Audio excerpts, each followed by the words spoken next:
Good evening. The November 1st, 2021 legislative meeting of the Anne Arundel County Council is now in session.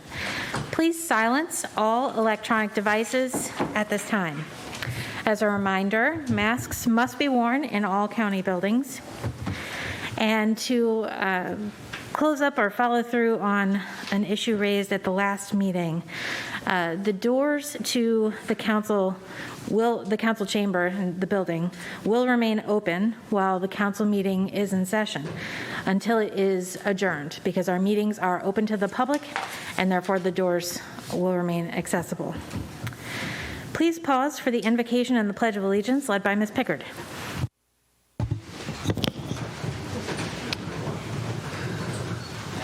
Thank you, Madam Chair. May we listen to one another intently with the purpose of bettering ourselves and our community. May we humbly accept the responsibilities assigned to us. May we carry out each of these responsibilities to the best of our capabilities. And the pledge.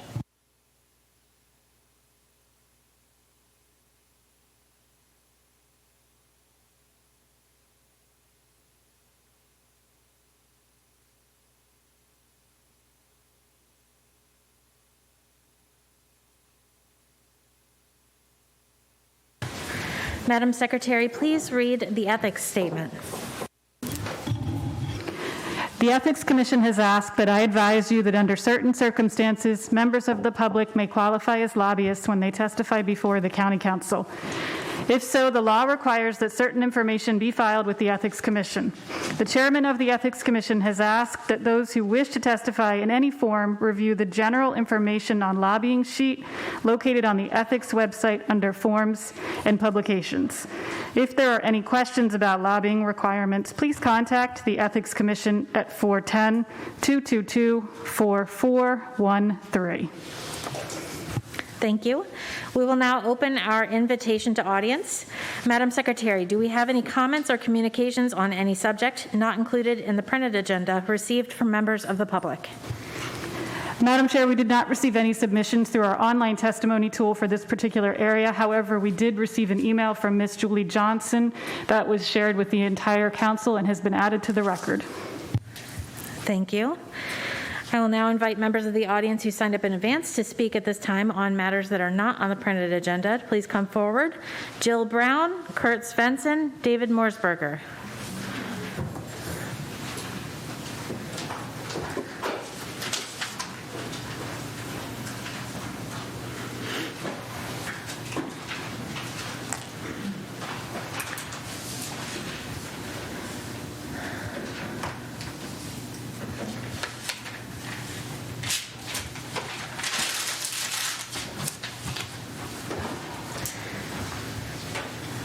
Ms. Brown, you're first. Please use that microphone with the red light. Please state your name and address for the record, and you'll have 2 minutes. My name is Jill Elaine Brown. I reside at 628 Millersville, Maryland, Cecil Avenue North. The 14th Amendment was created for ex-African slaves to enjoy full citizenship.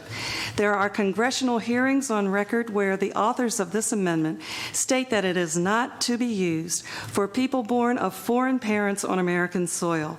Therefore, our 14th Amendment never did and still does not recognize anchor babies, DACAs, dreamers at all.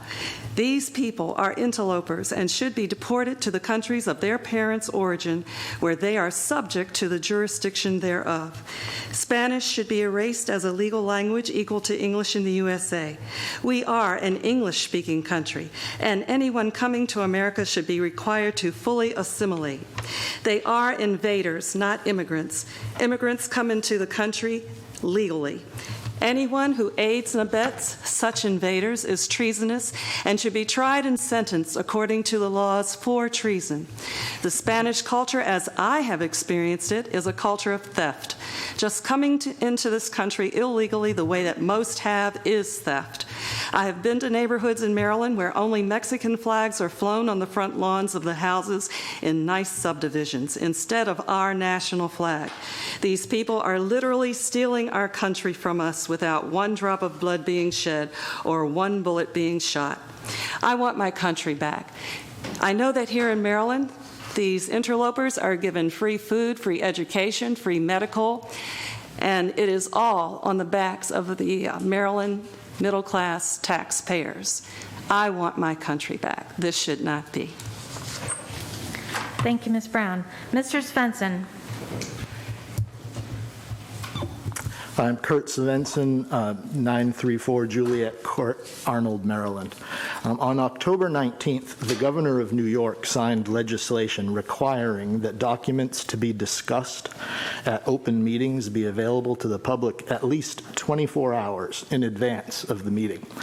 Anne Arundel County government ought to do the same, even if the state of Maryland doesn't require it.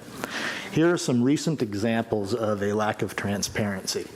At the October 18th council meeting, a presentation was provided on the county's annual financial audit. The presenter held up his presentation and stated, "You should have, the item that I'm going to be going through tonight is this presentation."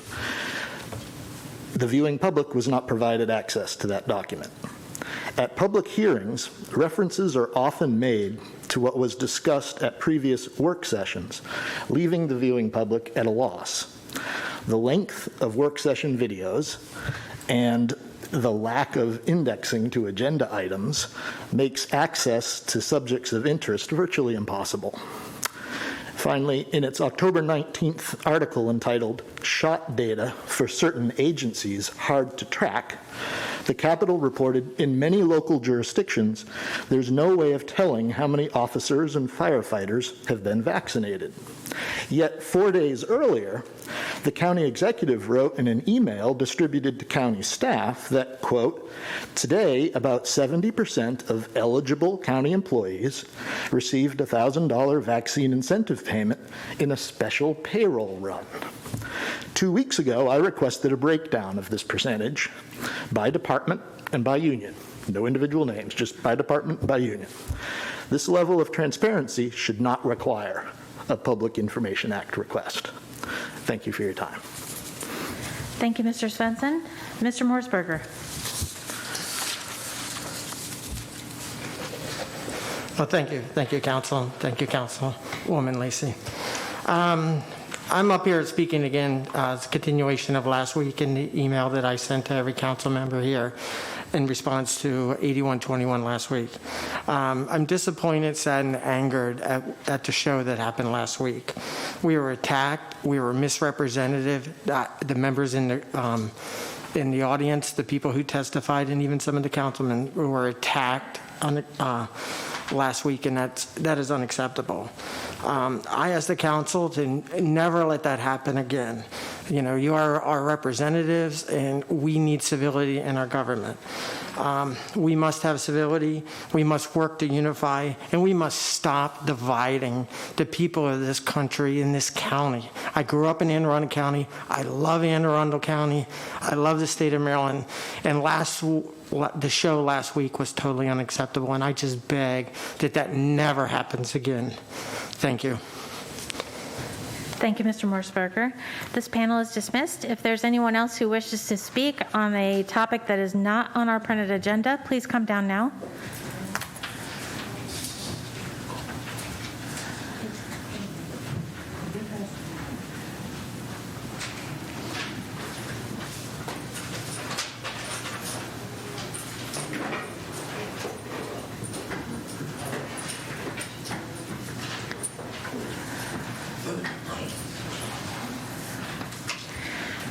Thank you, ma'am. You on the right, or my right. I'll start with you, please. Name and address for the record, and you'll have 2 minutes. Okay. Hi, my name is Kathy Shields. I live at 7006 Channel Village Court in Annapolis, and I'm here to talk a little bit more about the Millersville project, about the tennis center. I want to begin by talking about the lessons that tennis teaches people who play it. Tennis teaches resilience and tenacity, since a tennis match could go on forever, given that there are no time constraints. It teaches us to be fair and have integrity, because players have to make their own line calls. Most, if not all, other popular sports that junior and adults play require a referee to determine fair play. Most other popular sports require many more than 2 players and more equipment than tennis. You can play tennis with just 2 people and 2 rackets and 1 ball. This is why we call tennis a sport for life, and why parents want their children to learn the game. It's safe, has tremendous health benefits, and requires little infrastructure. I came to this party a little late, as I thought with the previous council's unanimous approval of the center itself, which was truly the big nugget, I thought that the lease would be a slam dunk. While others in the tennis community and on the Rec and Park staff spent untold hours discussing and developing the reasons and ideas for a new tennis center, I focused my volunteer efforts on introducing the next generation to the game. I don't know how the project got off course, but I do know that Anne Arundel County desperately needs its own tennis center, including both indoor and outdoor courts, enough courts to be a hub of sorts, a place for players, friends, and families to gather and connect. And I know that the location that was initially selected was a perfect location for just this. What I'm reading most recently is that this location may now be converted to multi-purpose fields for sports requiring 11 players on a side. I thought traffic was a problem in this area and one of the main concerns for the project's failure. I can only imagine the lights and traffic concerns with multi-purpose fields. While the tennis community and recreation and parks may have lost this initial vote, given the resilience and tenacity tennis teaches us, we will continue to fight for this much-needed facility. Thank you, Ms. Shields. Thank you. Ms. Thomas? Yes, Louise Thomas from Davidsonville, president of the Tennis Alliance of Anne Arundel County. Thank you, Kathy. First, I want to thank you all very much for the time that you've given to the copper mine lease, not just the time at these meetings, but clearly the research that you all have done to try to understand the project and to review the lease. Thank you very much for that. You voted on the lease either to approve or disapprove, and you did your job as you saw best. Right now, it is the administration, not this council, that is stopping the tennis project in its tracks. I'm looking to you for help and advice. Mr. Trumbauer testified there was no plan in place should the copper mine lease fail. 10 days later, the Capitol reports that the administration has a very clear idea what to do. We'll take the site and the funding away from tennis, and we'll send tennis to the back of the line. That's 10 days to kill a 6 years project. No pause to regroup, no engagement with the tennis community, not one moment put towards the viable options that are out there that are part of the process to keep this moving forward. Of course, we're mad, upset, insulted. It's such a good project, as Kathy is referring to, and this is what is being thrown away. It's a 50-year project for public benefit on public land. Not only does it meet the need for tennis, but it's a project that actually creates and delivers recreational, affordable programming for all ages and abilities. It's more a vision than just providing specific needs. I'm mad, but I'm also just sad for those opportunities missed. The tennis community is not going away. We'll fight to save our site, to save our money, and we'll wait for the time when this administration or another administration has the ability and the desire to execute to give Anne Arundel County a gem of a recreational facility. Thank you, Ms. Thomas. Sir? Yes. Oops. Sorry. David Dahl, 534 Heavy Tree Hill, Savannah Park, Maryland, chairman of the Anne Arundel County Libertarians. I have to admit, I did not come here to defend you guys, but I kind of feel the need to want to thank you for your bill to refuse to work with ICE. And I just want to correct the lady that spoke earlier. There's no authorization in the United States Constitution to regulate immigration, only citizenship. That's all I wanted to say on that. But I did want to ask a question. I don't know if you're allowed to, but out of a show of hands, how many of you are wearing an N95 mask versus just a regular one? And nobody's wearing an N95 mask? Okay, so according to the CDC themselves, only an N95 mask can actually prevent the spread of COVID through the mask. So if you're not wearing an N95 mask right now, you're in danger of spreading COVID. I'm wearing an N95 mask, of course, because I'm trying to prevent the spread of COVID. So I'm just, with the mask mandate, I think that you should change it so that you have to be wearing an N95 mask when you come onto government property. Otherwise, we're in this weird halfway position. So if you have some clarity on that, I'd appreciate it. Thank you. Thank you, Mr. Dahl. Ms. Johnson? Oh, sorry, hang on, hold on one second. Yes. Madam Chair, just a point of information for the record that it's council members do not respond to questions of panelists. Is that correct? In general, yes, that is correct. However, we can also question panelists briefly after they speak. So if you have a question for a panelist. I do not. Okay. Thank you. Ms. Johnson. Julie Johnson, P.O. Box 6634, Annapolis, Maryland. I am back again because I'm trying to operate through this process that the citizens do. They, people sometimes come and tell you something wonderful that's happening, or other times they tell you about a problem. And what I've been doing, as you know, is I've been bringing in the documents from a particular situation, a number of court cases, and then going through them, trying to say, look at this, read this with me. Do you see the same problem that I do? And I hope that this is not only clear to the council, but I hope it's clear to the people in the audience who feels that there isn't adequate transparency. So, we've gotten as far as the fact that on March 6th, there was a trial in district court. I had not been given notice of the trial date or place or anything else. And the person who was the witness to provide the facts and law in an affidavit had not filed an affidavit. And yet, we were there on on pleadings that said, we demand judgment on affidavit. So you would think that without any affidavit from the witness, no evidence against me, well, you can't find me guilty. Oh, and then on top of that, the clerk is supposed to enter, if the party doesn't plead guilty or not guilty or whatever, well, then the clerk is supposed to enter a plea of not guilty. But on March 3rd, magically, someone entered guilty. And I wasn't there, so I didn't do it. I honestly don't know, but possibly the judge. So now we go back to, well, wait a second, how did we get into court? And so in the documents I sent you is a document that's called trial request. And, doggone. Well, at any rate, eventually we get to, I'm being held, they filed a case for contempt of court. Thank you, Ms. Johnson. Thank you. We'll get there someday. To be continued. All right, this panel is dismissed. The invitation to audience is now closed.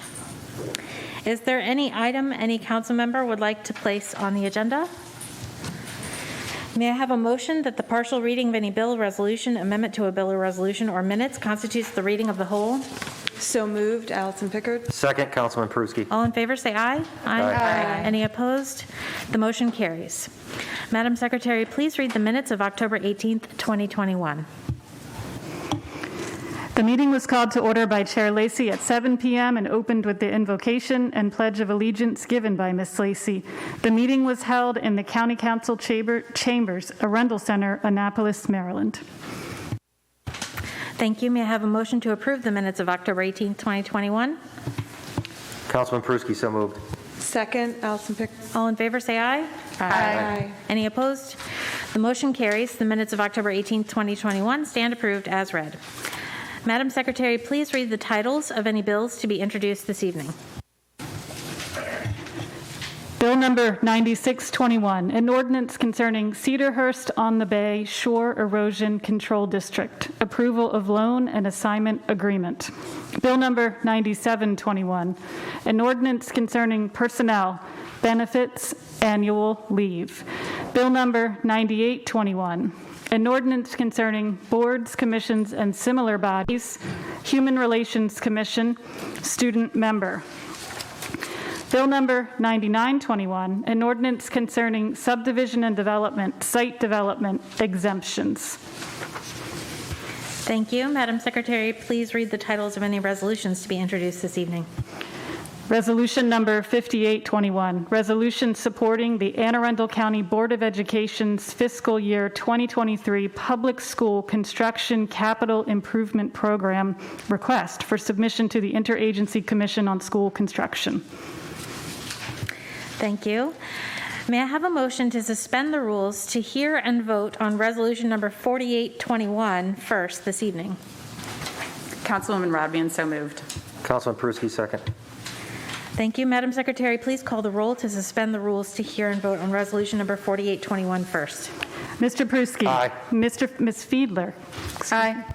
Ms. Rodvian. Aye. Ms. Hare. Aye. Ms. Pickard. Aye. Mr. Volkey. Aye.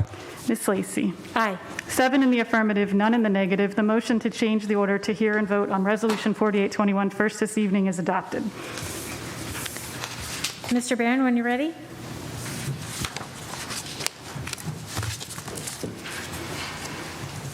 Thank you, Madam Chair. And as my panel approaches, Ms. Penley, I have Ms. Billy Penley from our Health Department and Mr. Hamilton Tyler from our Office of Law joining me.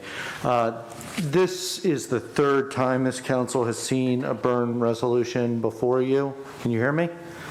I can hear you. I'm sorry. Oh, okay.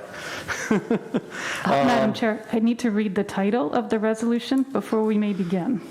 Well, you certainly may do that. Please go ahead. Apologies.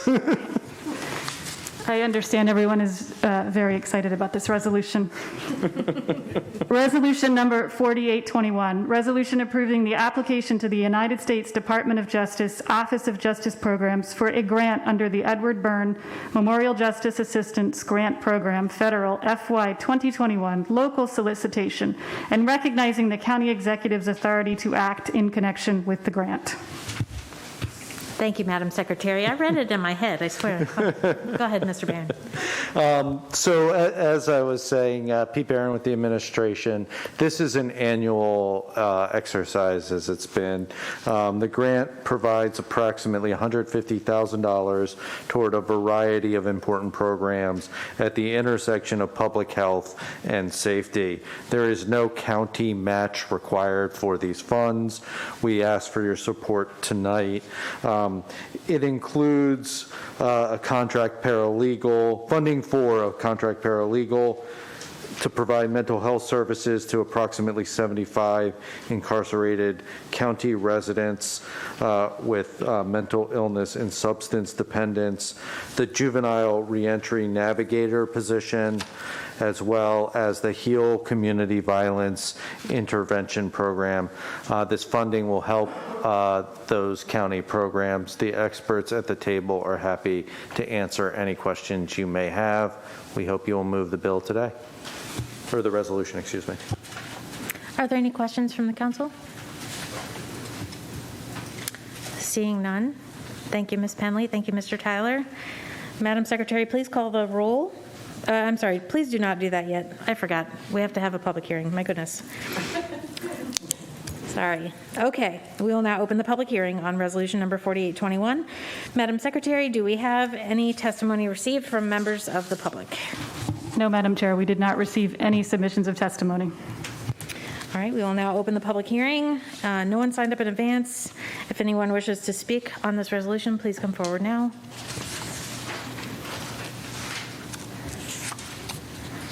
Seeing Ms. Johnson. Anyone else? Okay. Mr. Barron, you stay right there because mine's very short. Because I didn't do all my homework. But I did do some. Well, and from past experience.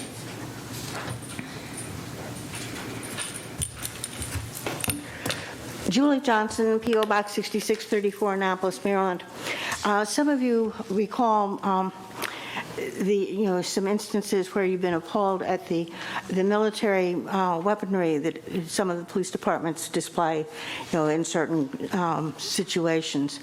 And the Ed Byrne program has some taint on it because that's been the source of acquisition of materials and resources that the military owns, and then this has been transferred to the police departments. It's not all evil in spirit or intent, but I think that there is a certain measure of vigilance that is important. Certainly helping people with mental health is certainly a critical thing. I don't think anybody objects to that. But there was one time when one of these Ed Byrne things was about getting an ambulance to take into places where we couldn't put in the other ambulances.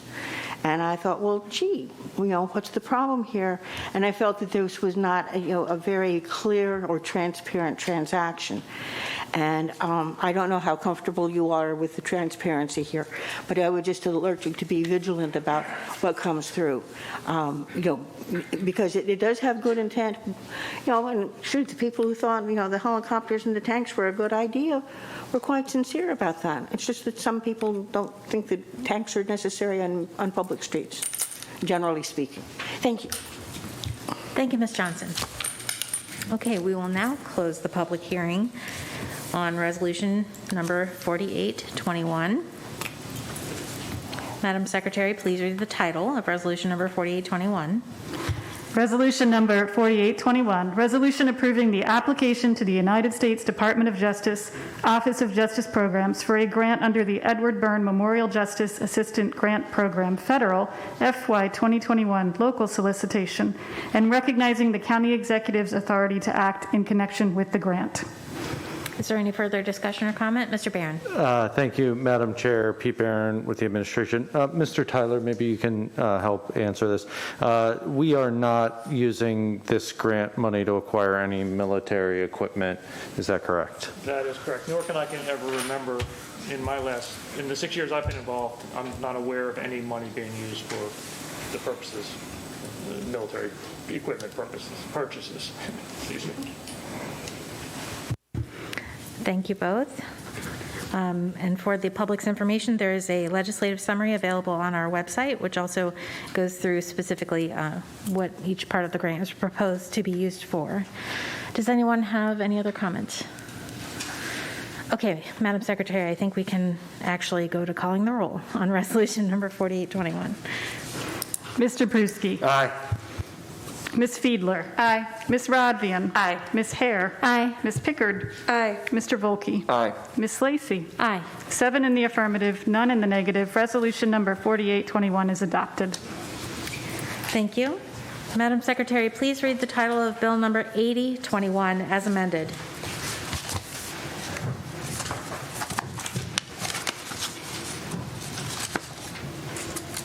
Bill number 8021, an ordinance concerning floodplain management, erosion and sediment control, and stormwater management, and subdivision and development, violation, enforcement, and penalties, civil fines, clearing trees of significant size. Thank you, Madam Secretary. Ms. Pickard, you're the lead co-sponsor. You may have the floor. Thank you, Madam Chair. Bill 8021 was heard at our last meeting, and it was amended. Therefore, it is back before us tonight. This bill came about by working with my colleague, Ms. Rodvian, and the administration. This bill allows an increase in fines when there is a grading violation, which also includes the removal of trees of significant size, AKA specimen trees. The intent is to allow up to the state maximum fine of $10,000. There are factors of consideration built into the determination of that fine that we've discussed. I think we've discussed this bill multiple times. I don't know if my colleague, Ms. Rodvian, wanted to add anything at this time. Ms. Rodvian. Thank you, Madam Chair. I just want to add thanks for the folks that have decided to join on as co-sponsors, and thank you to my colleague, Ms. Pickard, as well as our environmental policy director, or the county executive's environmental policy director, and some other folks who have worked extensively on getting this just right to prevent some of the harm that we have seen in clearing that didn't quite meet the threshold that otherwise is found in the Forest Conservation Act that we passed in 2019. So thank you. Mr. Barron. Thank you, Madam Chair. Pete Barron with the administration. As noted, our Environmental Policy Director, Mr. Matt Johnston, is here. Our IMP Director, Mr. Wiedermeyer, here. And from Office of Law, Ms. Kelly Kenny. I think the admin has covered this bill along with this council in a couple of previous meetings. I think Councilwoman Pickard's summary hits all the main points. We believe this is a good bill that will help enforce the intent of this council when we passed our forest conservation bill. So just to join in the round of thanks to the folks at Office of Law, to Mr. Johnston, to Ms. Rodvian and Ms. Pickard for putting the hours in to get this right to where it is. We are ready to pass this bill tonight and hope we will. Thank you. Are there any questions? Ms. Hare. Thank you, Madam Chair. Jessica Hare, District 7. I asked this question, I think maybe 2 weeks ago, but I've still had a couple of constituents reach out to me, so I just want to clarify for anyone who's listening. In this bill, in the definition of clearing, it says the process of cutting or removing trees.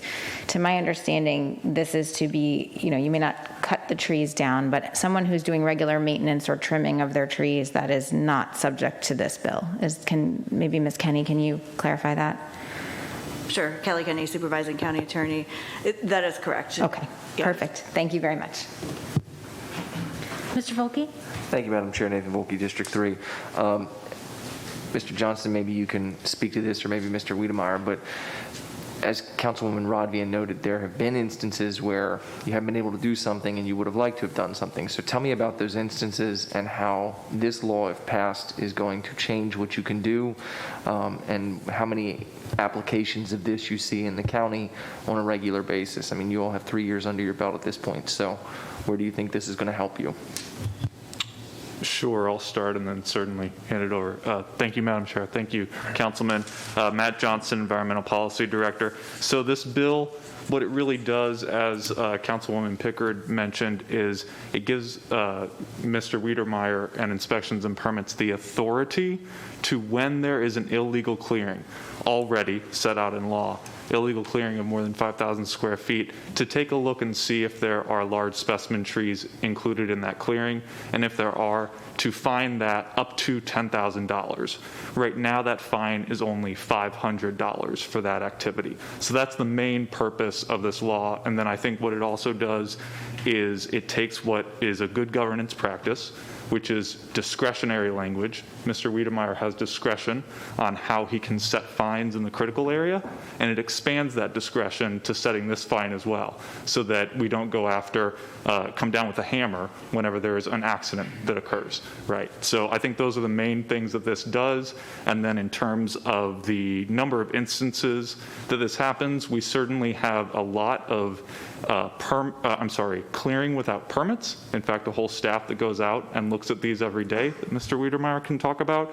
But we've never had a law that told us to go and try to figure out how many specimen trees or trees of significant size were included in those clearings. But we certainly do send the foresters out there when there are grading violations and trees involved. So, Mr. Wiedemeyer, what did I not cover there? Yeah, Mark Wiedemeyer, Director of Inspections and Permits. I think Mr. Johnson covered everything. Our Code Compliance Division does go out regularly on violations to assess the situation and fine them or have the appropriate permits applied for through the Code Compliance system.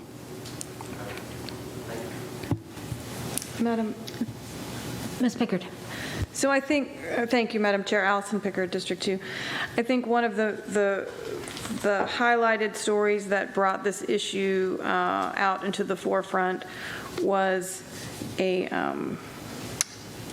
instance in the Annapolis area that made the paper, and unfortunately the only fine that was allowed under the current code was a $500 fine. So for the owner of that property that was looking to then develop it and take it through site development, which would then kick in Forest Con, before they made that, they cut down a bunch of trees and they got a slap on the wrist of $500. So this makes that fine a little, as much as we can under state law, so it's not as much of a slap on the wrist.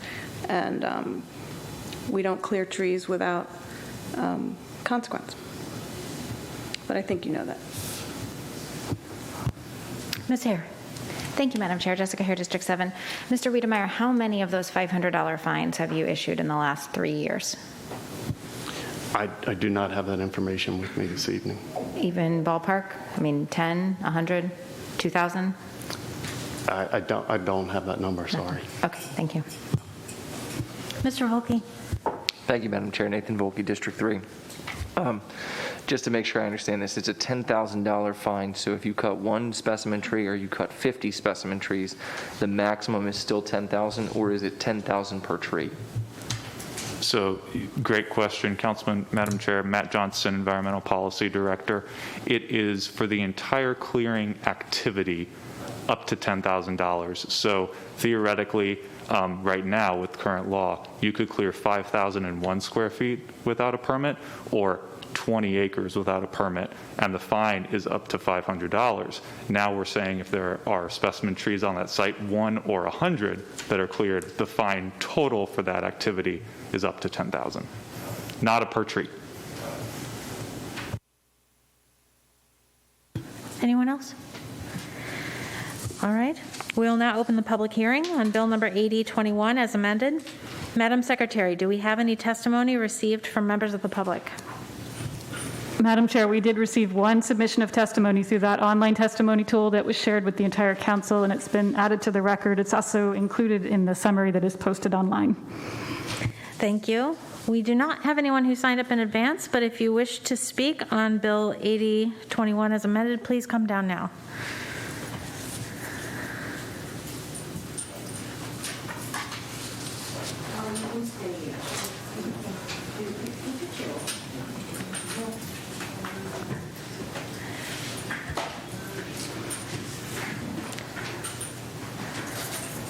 This is pretty short.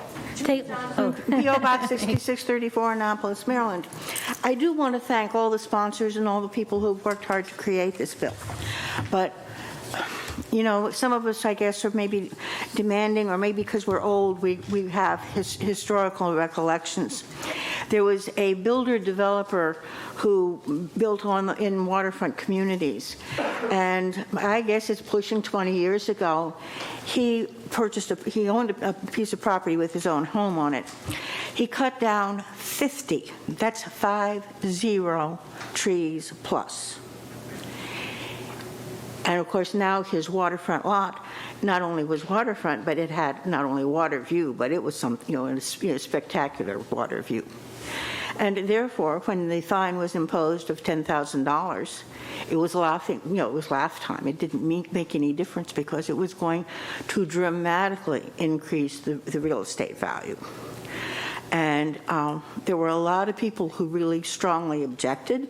They felt this was, because this particular builder-developer had a history. And every year, people had filed the complaints. They'd gone to the hearings and so on. And the penalties were always trivial. Because in waterfront lots, if it's, got a beautiful water view, then it's worth doing. And I don't know what words and language you can put in to increase that penalty when it's done for monetary purposes by professionals who have every intention of raping the environment, and they do it year after year after year. And I could show you another developer in Harold Harbor, and I can, clock it on the calendar every couple of years. Steep slopes, you can't build on it. Kill the trees. Well, oh no, we don't take them all out at once. What we do is we work it out so that, we disturb the soils. Anyway, it's going to die in 2 to 5 years. So thank you, Ms. Johnson. I'm asking you for more. I hope that doesn't seem greedy. Thank you, Ms. Johnson. And if it does, at least it's not for me, it's for the trees. We've got to save the trees. The public hearing on Bill number 8021 as amended is now closed. Madam Secretary, please read the title of Bill number 8021 as amended. Bill number 8021, an ordinance concerning floodplain management, erosion and sediment control, and stormwater management, and subdivision and development, violation, enforcement, and penalties, civil fines, clearing trees of significant size. Is there any further discussion? Ms. Hare. Thank you, Madam Chair. Jessica Hare, District 7. Just one other question. So I understand the intent is to catch, a bad actor who's clearing a number of trees, thousands of square feet of significant trees. But do we get the homeowner who's caught up in this accidentally and potentially subject to a $10,000 fine? Pete Barron with the administration. I'll try to tackle that, Councilwoman Hare, but Mr. Johnston or Mr. Wiedemeyer, feel free to jump in. To answer your question, that the homeowner would have to clear over 5,000 square feet, so they would already have to be doing a pretty significant clearing. And as Mr. Johnston noted, there is discretion built into the law to take those kind of hardship cases into account, where somebody didn't have the kind of intent Ms. Johnston just spoke about. So can we say that no homeowner ever will do this and be caught up in it? No, but they would have to do a pretty significant clearing. So, Mr. Johnston, if that's accurate? Okay. Anyone else? Madam Secretary, please call the roll on Bill number 8021 as amended. Mr. Pruski. Aye. Ms. Fiedler. Aye. Ms. Rodvian. Aye. Ms. Hare. Aye. Ms. Pickard. Aye. Mr. Volkey. Aye. Ms. Lacy. Aye. 7 in the affirmative, none in the negative. Bill number 8021 is passed. Thank you. Madam Secretary, please read the title of Bill number 8321. Bill number 8321, an emergency ordinance concerning zoning, general provisions, uses and structures, temporary uses. Mr. Barron, when you're ready. Thank you, Madam Chair. Pete Barron with the administration. Joining me is our Deputy CAO for Land Use, Ms. Lori Rhodes, our Director of OPZ, Mr. Stephen Kai-Ziegler, and from Office of Law, Ms. Lori Blair-Klausmeyer. Bill 8321 amends the sunset date of Bill 5521, which you will all recall the administration, Councilman Volkey, and members of this council worked to pass, which extended the temporary use authorization of outdoor seatings at restaurants as we terminated the state of emergency. If you recall, the state of emergency allowed the temporary flexibility. The administration and members of this council felt very strongly that our restaurants, as we are recovering from COVID, had the ability to extend their outdoor seating options. At the time that we passed 5521, we thought we were coming out of it. Delta was not a thing yet. We thought people would be comfortable coming back into restaurants, inside dining, I guess you could say normally, after, around this time. The bill actually sunset today, November 1st, although restaurants have the ability to keep their tents up for a couple of more days. This bill is an emergency bill. The county executive is standing by to sign the legislation as soon as this council acts. So, Madam Chair, the administration will ask for a brief recess after its passage so council staff can electronically transmit a copy of the bill to the county executive, and he is standing by waiting to sign. We hope that extending this sunset will further help restaurants that are still feeling the impacts of the COVID-19 pandemic. Many people are still not comfortable going inside for dining options. This will give additional dining options to folks outside in these tent structures. It's been very helpful to many restaurants The new proposed sunset date is January 2nd, 2023. That's the first Monday of the new year. We felt we should just push it out for a long time and give folks the ability to recover from the impacts of the COVID-19 pandemic. So I want to thank the members of the council that have already signed on in support of this bill, and we are happy to answer any of the technical questions you have and hope you pass the bill tonight. Are there any comments or questions from the council? Mr. Volke. Thank you, Madam Chair. Nathan Volke, District 3. Ms. Blair Klausmeyer, I'm going to play a little pitch and catch. I think this is going to be easy. All right. I just want to confirm, because I've gotten some questions from constituents about the emergency nature of the bill and whether this has anything to do with the county executive's emergency powers vis-a-vis the council acting in an emergency capacity, because we want the bill signed immediately. So this bill, as I understand it, has nothing to do with a state of emergency in the county at this time. Is that correct? Lori Blair Klausmeyer, Deputy County Attorney. That is correct. Okay. This bill is an emergency bill because we want this bill to take effect immediately upon the signature of the county executive, as opposed to the normal 45-day wait period that has to be imposed when we pass a bill through this council. That is correct. Under Section 307 of the Charter, if it's within the for the preservation of the public peace, health, safety, and welfare, the county can do it as an emergency. Okay. And so if this council, 5 members of this council, vote yes to this legislation and say it is an emergency ordinance, we want this, excuse me, to immediately go to the county executive, it has no effect in terms of putting the county back under a state of emergency like what we were under for 18 months before. It simply means that this bill can go to the county executive, be signed, and take effect immediately, right? That is correct. Okay, thank you. Mm-hmm. Anyone else? Madam Chair. Mr. Pruski. Thank you, Mr. Volke, for the clarification. I think the real urgency here is that restaurants are getting the wintertime and their tents are being taken down and people want to know what's the deal. That's the whole act of this bill, is so folks can keep their tents up, take them down, decide, and again, we want to get this done. So the sooner the better. Thank you. We'll now open the public hearing on Bill number 8321. Madam Secretary, do we have any testimony received from members of the public? No, Madam Chair, we did not receive any submissions of testimony ahead of time. Okay, we do have one person who signed up in advance to speak, and if there's anybody else who wishes to speak on Bill number 8321, I would ask you to please come down now as well. David Morsberger.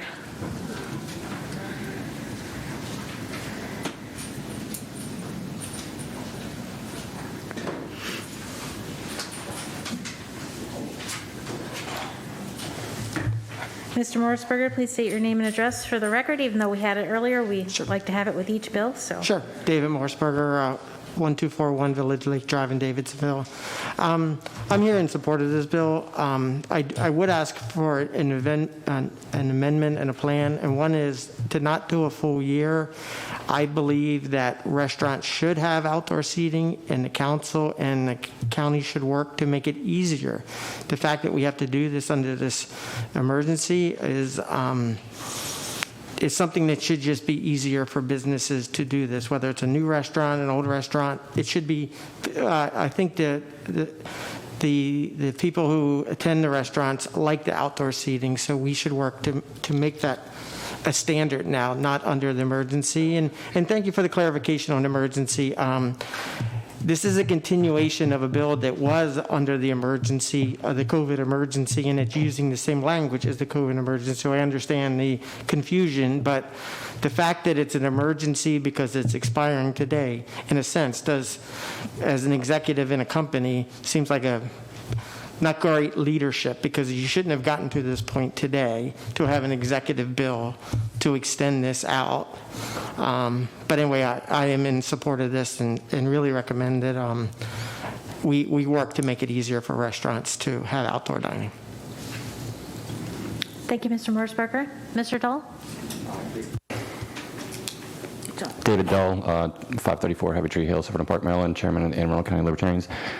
First, I gotta say, like, I mean, we're just talking about the N95 mask. We pretty much see the farce that is the government trying to handle this pandemic.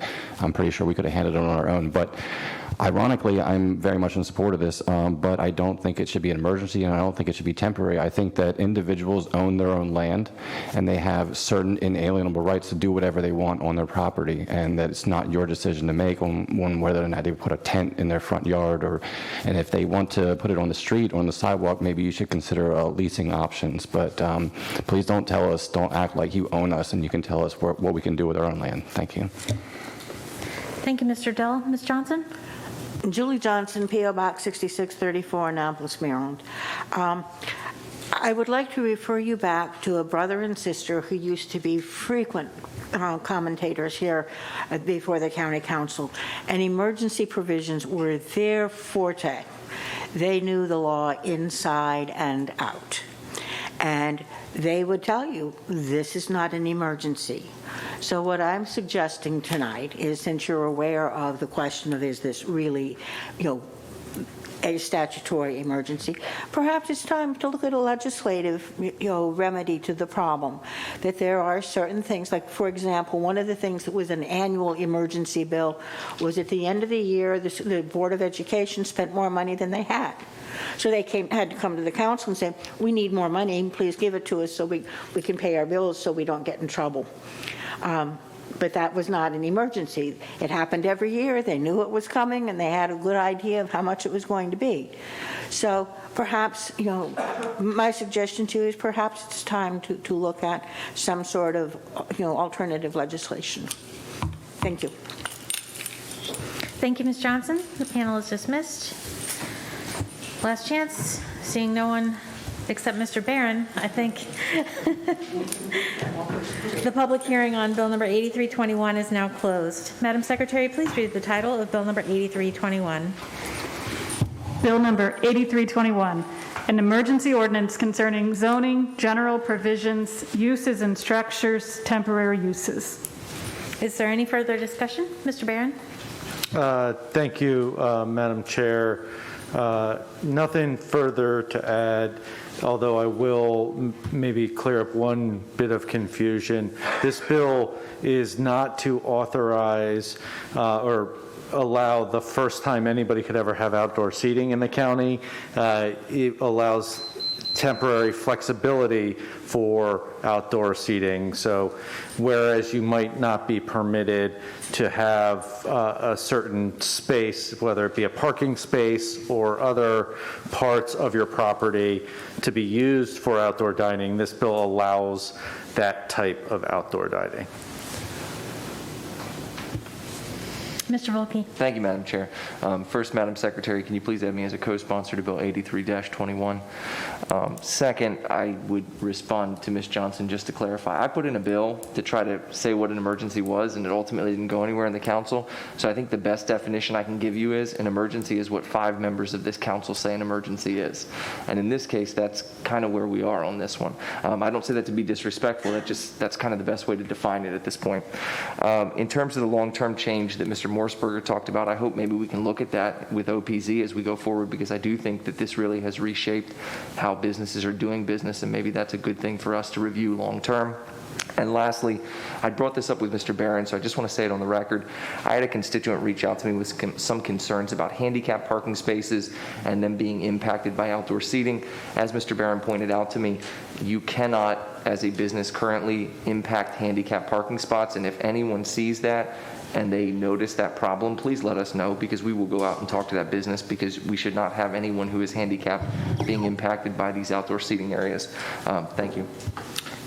Thank you, Councilman Volke, for raising that. Just to reiterate, nothing in this bill would trump the ADA. Ms. Rodgers. Thank you, Madam Chair.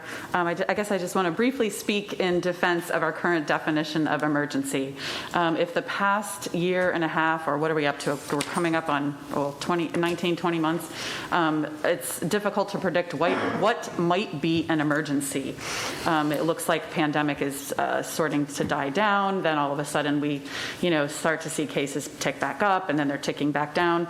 I think the discretion of the 7 members of this council are very capable capable of determining what is an emergency, and I think this is an appropriate use. And just to clarify for the record, this is not, this was introduced, the introduction date, Mr. Barron, what was that? October 4th. Thank you. Okay. Ms. Fiedler. Thank you, Madam Chair. Amanda Fiedler, District 5. I do appreciate this legislation. I was this afternoon in Cape St. Clair with the county executive looking at storm damage to many properties, and in the midst of viewing the damage, this bill came up. It's important to the communities. It's important to the business owners. So I thank you, and I too would like to be added as a co-sponsor, and if at appropriate time to also add myself to 8721.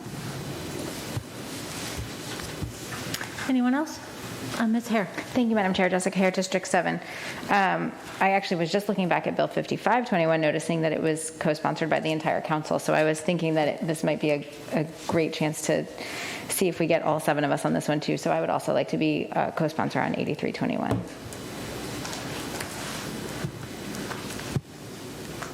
Anyone else? Mr. Barron, your light's on.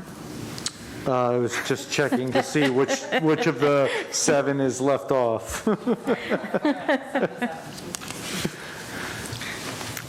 Okay, well, I'll take a moment to comment for myself. Sarah Lacey, District 1.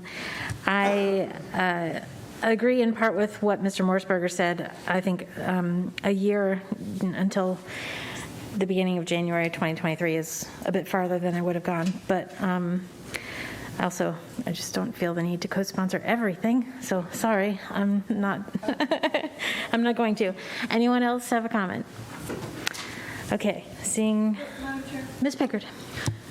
So if just, I'm asking a procedural question.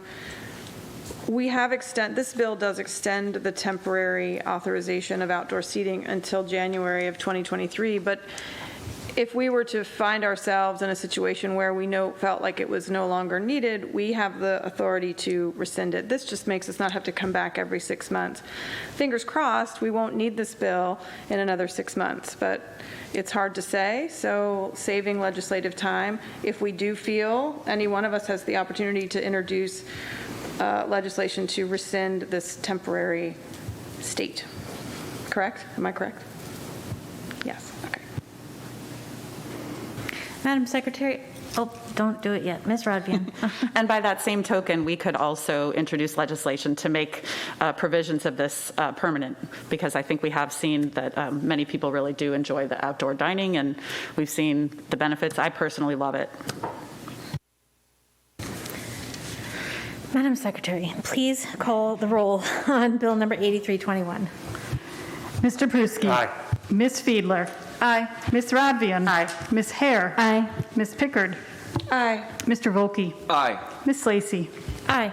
7 in the affirmative, none in the negative. Bill number 8321 is passed.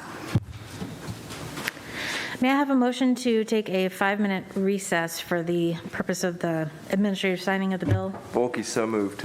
Is there a second? Second. Persky, second. All in favor, say aye. Aye. Any opposed? Hearing none, this council stands in recess for 5 minutes.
Madam Secretary, are you ready?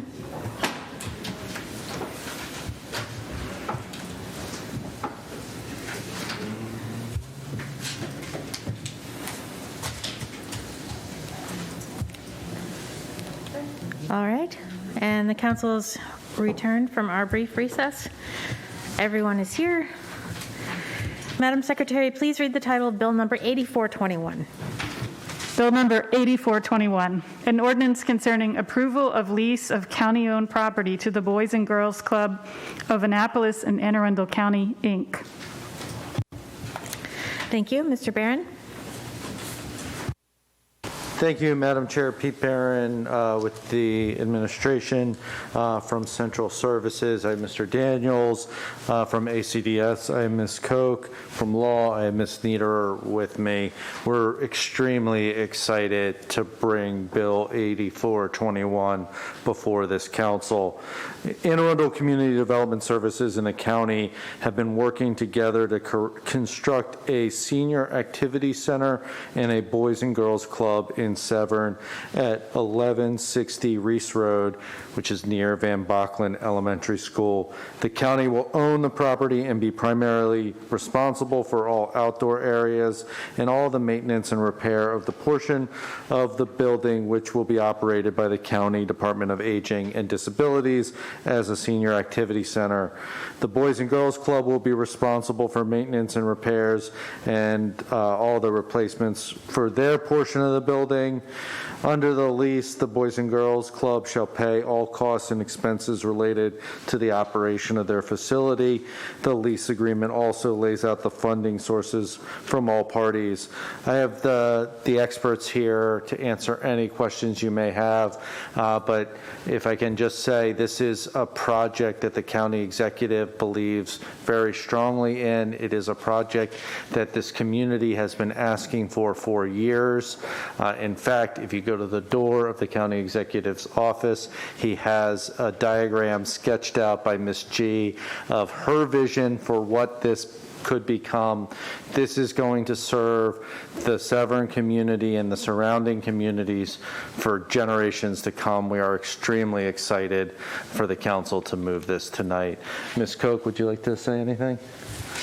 Thank you, Mr. Barron. No, I'm just going to add that this is Kathy Koch, Executive Director for Arundel Community Development Services, and it's a pleasure and it's an honor and it's a relief to be here with this last piece that we think is going to make moving this project forward. And we encourage you all to join us on November 12th as we celebrate the groundbreaking. Thank you both. Are there any questions from the council? Madam Chair. Ms. Pickard. Thank you, Allison Pickard. I just want to give a hearty thank you and hopefully congratulations. This has been a long haul project, and I know Ms. Koch and her team and the administration have worked really hard, and the community.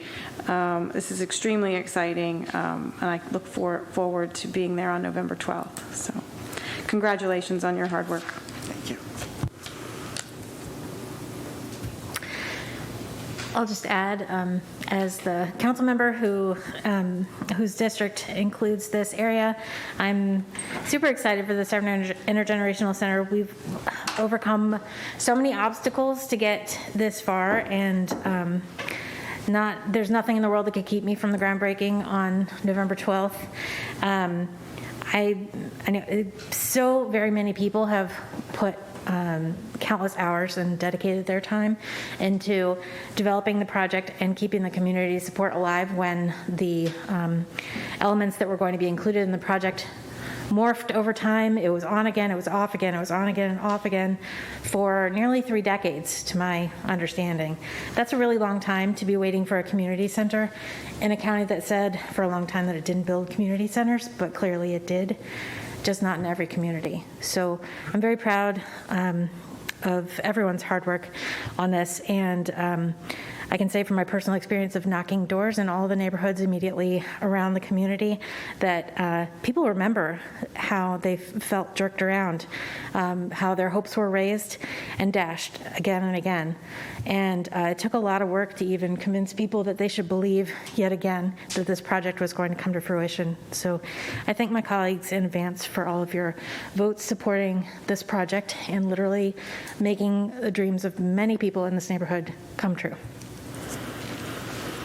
We'll now open the public hearing on Bill number 8421. Madam Secretary, do we have any testimony received from members of the public? No, Madam Chair, we did not receive any submissions of testimony ahead of time. All right, and now for the in-person public hearing, we did not have anybody sign up in advance, but if you would like to speak on Bill number 8421, please make your way down now.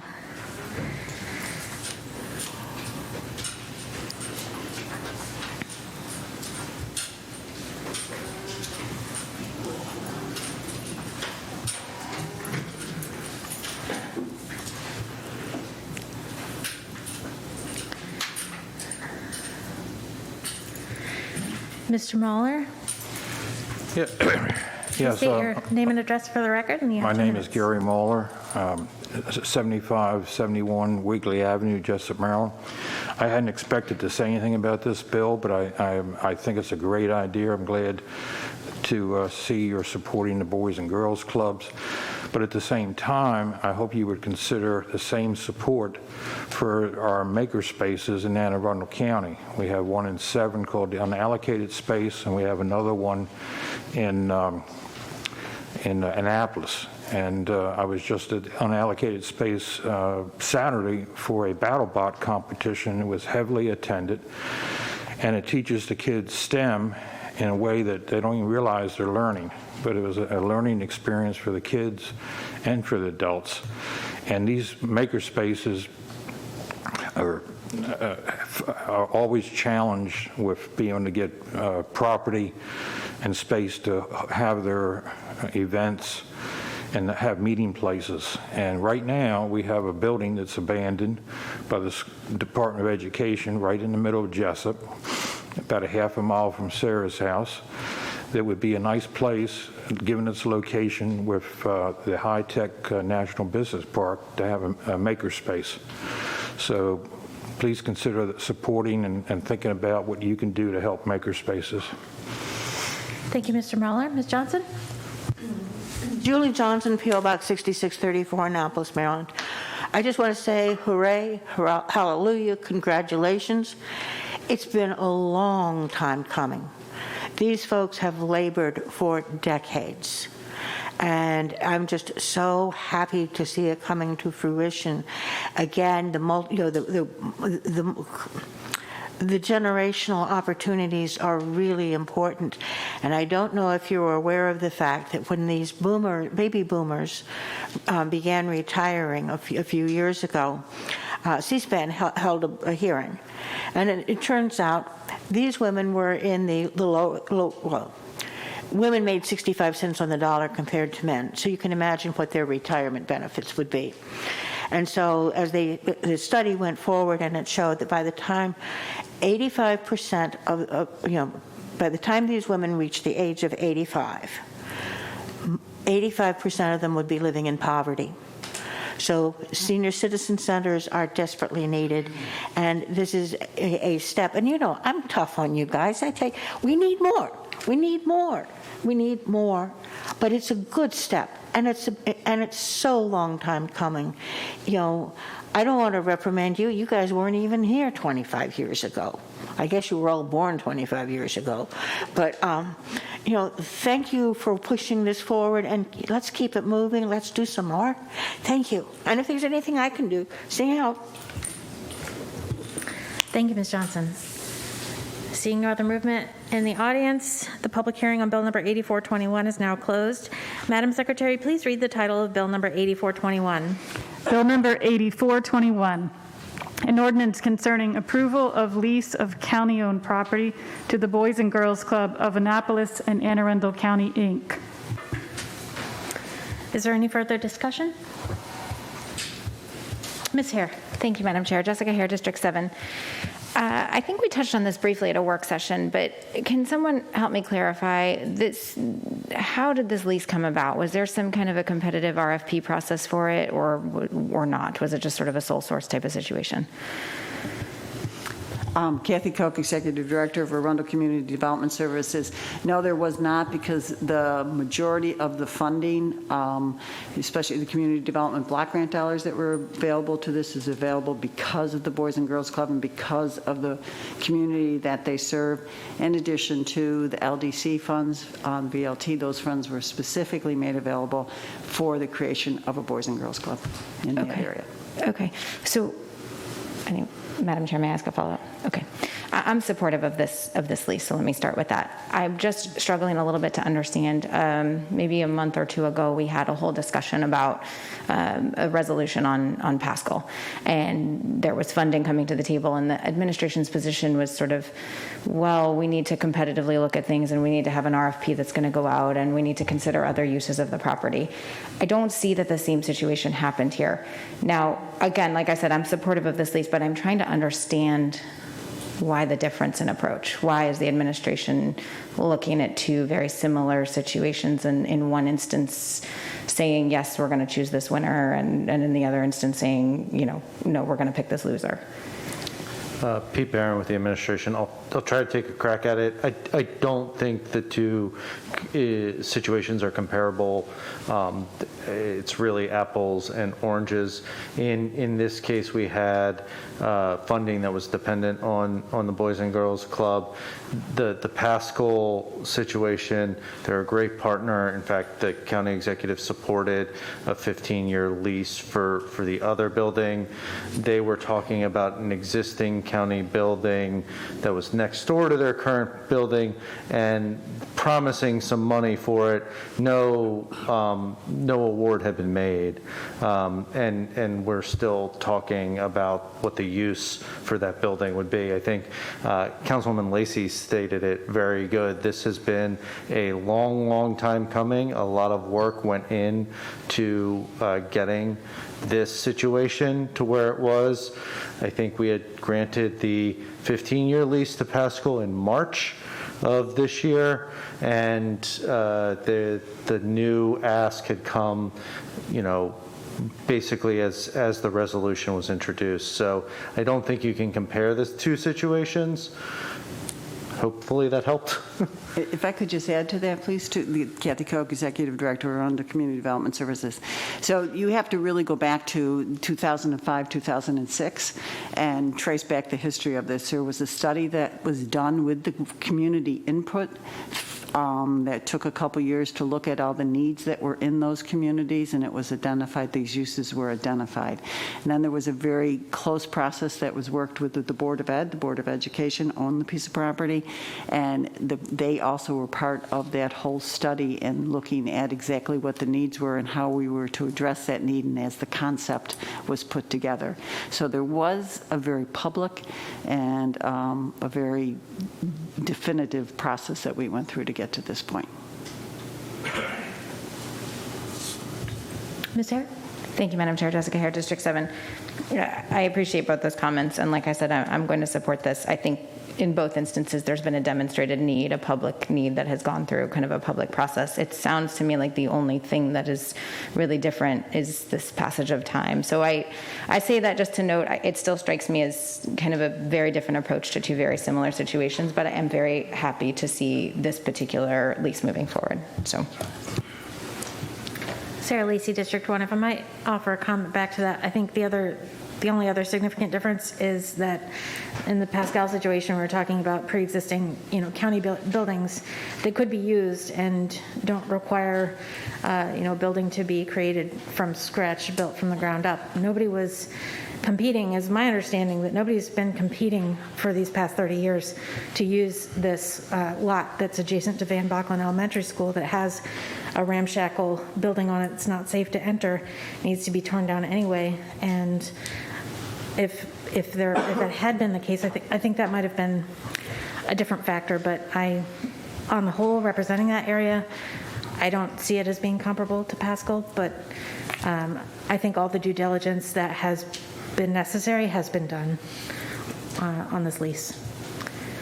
Ms. Pickard. Thank you, Madam Chair. Just as a matter of clarification, the two situations that are being discussed are completely and totally different. A council member brought forward a resolution urging the county executive to give a county building to an individual nonprofit 4 months after they were given a 15-year lease to another county building. That was the council attempting to play commercial real estate agent, not developing a community center for 30 years. So I just think it's important to be on the record as to clarifying the difference in the two situations. Thank you. Anyone else? Ms. Fiedler. Thank you, Madam Chair. Amanda Fiedler, District 5.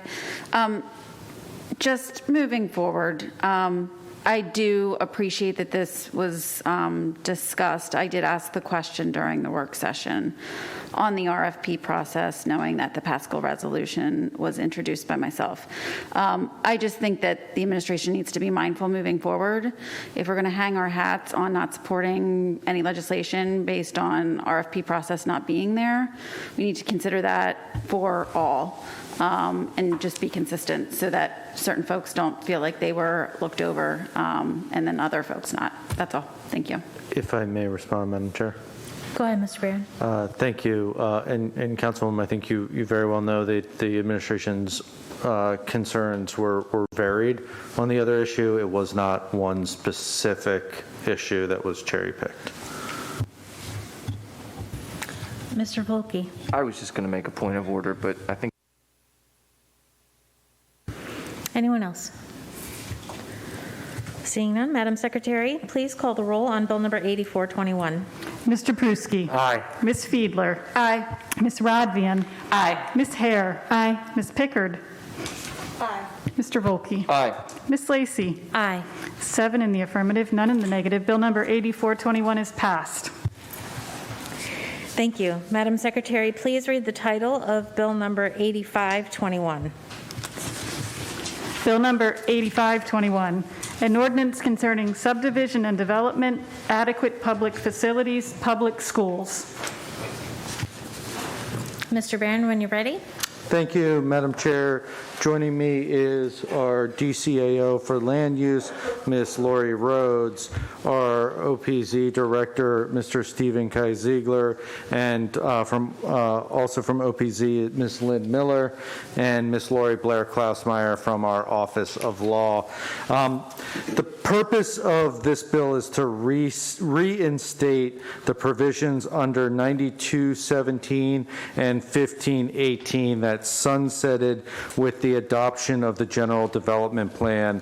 The administration is bringing this bill before the council tonight because our school APFO system is in need of a serious overhaul to ensure every Anne Arundel child goes to a school with appropriate class sizes and a facility that isn't bursting at the seams. This isn't easy work. Our county laws did not get out of whack overnight. This happened over time by the conscious and unconscious choices of the people that sat in the chairs before you. You didn't cause this problem. The previous county executive didn't cause this problem. Rather, this is the culmination of years of the failure of this county to make good planning decisions, use data-driven metrics, and make needed capital investments. The bill before you says one thing: let's stop piecemealing countywide policy. The county executive convened a school APF work group. That work group is doing a lot of work. We could talk for hours. In fact, that work group is talking for hours to do the hard work of reform for our APF. Let's let that work group do its job. 8521 will maintain state-rated capacity for the purposes of APF to 95% capacity in elementary and middle schools. The legislation also maintains the provisions that a developer may be exempt from APF for 5 or less lots in a subdivision of single-family dwellings. The administration will have a few amendments to keep all the provisions that were contained in 9217 and 1518 encased in this bill. I want to take a moment to personally apologize to council staff who got a little bit of extra work this week from us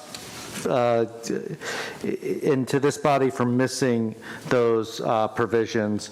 This is complicated work, and it is hard to get right, and it takes care.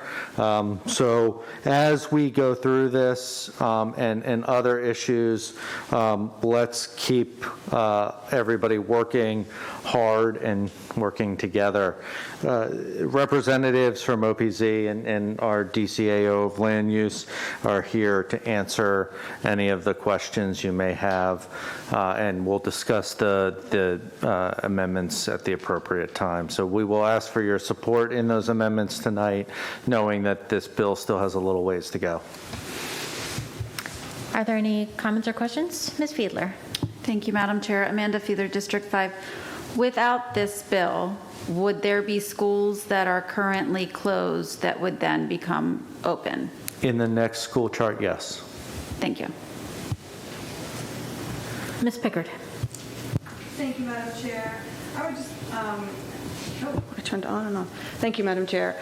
As the council member on the school APFO work group, and also the member of the school APFO work group from 5 years ago when I was a school board member, I urge my colleagues to pass this bill but when the amendments therein, to keep us at status quo so we can do the work that is, I can't tell you the amount of work and data points when we do really tackle the overhaul of our APFO policy. I think it will look very different, and it will take a lot of care to bring really good legislation and policy to this body. But we will have the data and the information and the trends and the projections and the target areas for growth and all aspects. I actually thought about bringing all the different reports and stacking them here as a visual of what is being digested and analyzed, and it seems timely. I like the term meta-analysis, but it's also a term in the news these days. But we are doing a meta-analysis to get at really good policy, and it's hard work and it's tedious work, but I think it has to be done. I think if we could just pause, and I'll have an amendment that won't allow this to be a long pause. I hope we can do this work correctly for the first time, maybe ever, in the county. So I just urge support of the amendments coming forward and support of the bill. Ms. Rodvian. Thank you, Madam Chair. I'm curious, I know this might not be a question that is possible to answer, but is there a time frame under which the APF work group is working under? Pete Barron with the administration. I'll let the experts who are engaged in the day-to-day work on this.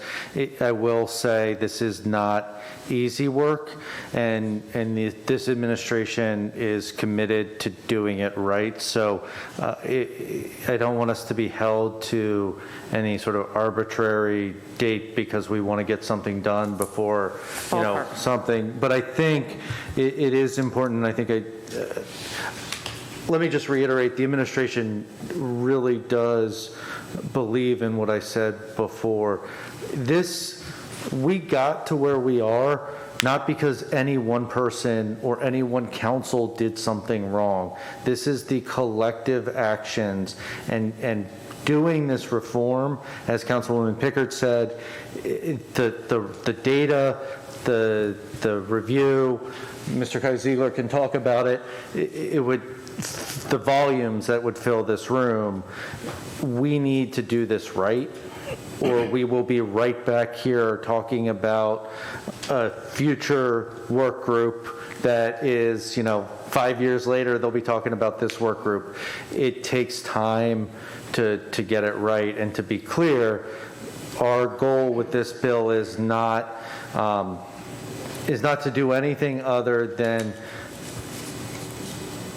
pause while we do this work. So Steve Kai-Ziegler, Planning and Zoning Officer, to your direct question, yes, in our last meeting last week, it was our 10th, we did produce what is our expected schedule timeline, which takes us out into late spring, early summer. I want to stress it's a goal because, as Councilwoman Pickard will tell you, every time we meet, something new comes up as a result of a transparent and really good dialogue that we're having within the work group. In addition, that we have a large number of people who are following the activities. If anyone's interested in any of this metadata, just let me know. We have a Google Drive that we're sharing with a large number of people so that everybody gets to see what we're doing. And that tentative schedule is in it for the 10th meeting. Thank you. Ms. Hare? Thank you, Madam Chair. Jessica Hare, District 7. So I understand this bill to be maintaining the status quo of what was in place essentially before the GDP passed. Is there anything in this bill that is different than what was in place prior to the passing of the GDP? Pete Barron with the administration. If you include the administration's amendment, I don't believe there's anything different. So it is missing some components that we did not put in the original introduction of the bill, but including the administration's amendments, it should match up the two bills, 217 and 1518. Okay. And I'll let Office of Law confirm that for us. Excellent. That's correct. Thank you. Ms. Pickard. I just wanted to add, thank you, Madam Chair. The work group consists of many, many stakeholders. So I just want everybody to understand, for the first time, I think the Office of Planning and Zoning and the Board of Education are truly sharing data, raw data that I don't think was ever brought to the table 5 years ago when I sat in many tedious meetings that got us nowhere. So it's good work, and I think the stakeholders in the work group are invested in really doing a wholesale change. So while I am a little bit of a policy wonk, it is kind of exciting to me. I do read this stuff before I go to bed at night, but it is good work, and I think we're going to come out with a good product. But it is also going to be an ordinance that's going to need careful discussion in the community as well. So it's tackling some lots of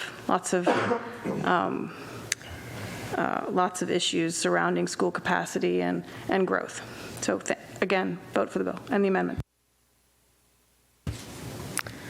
Okay, at this time, we will open the public hearing on Bill number 8521.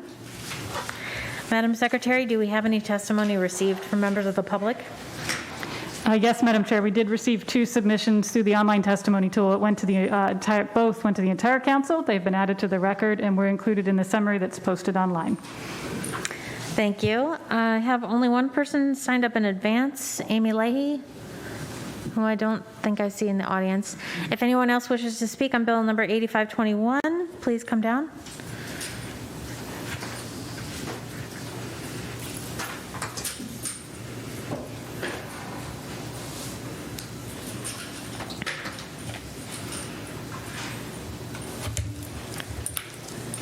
Mr. Dahl?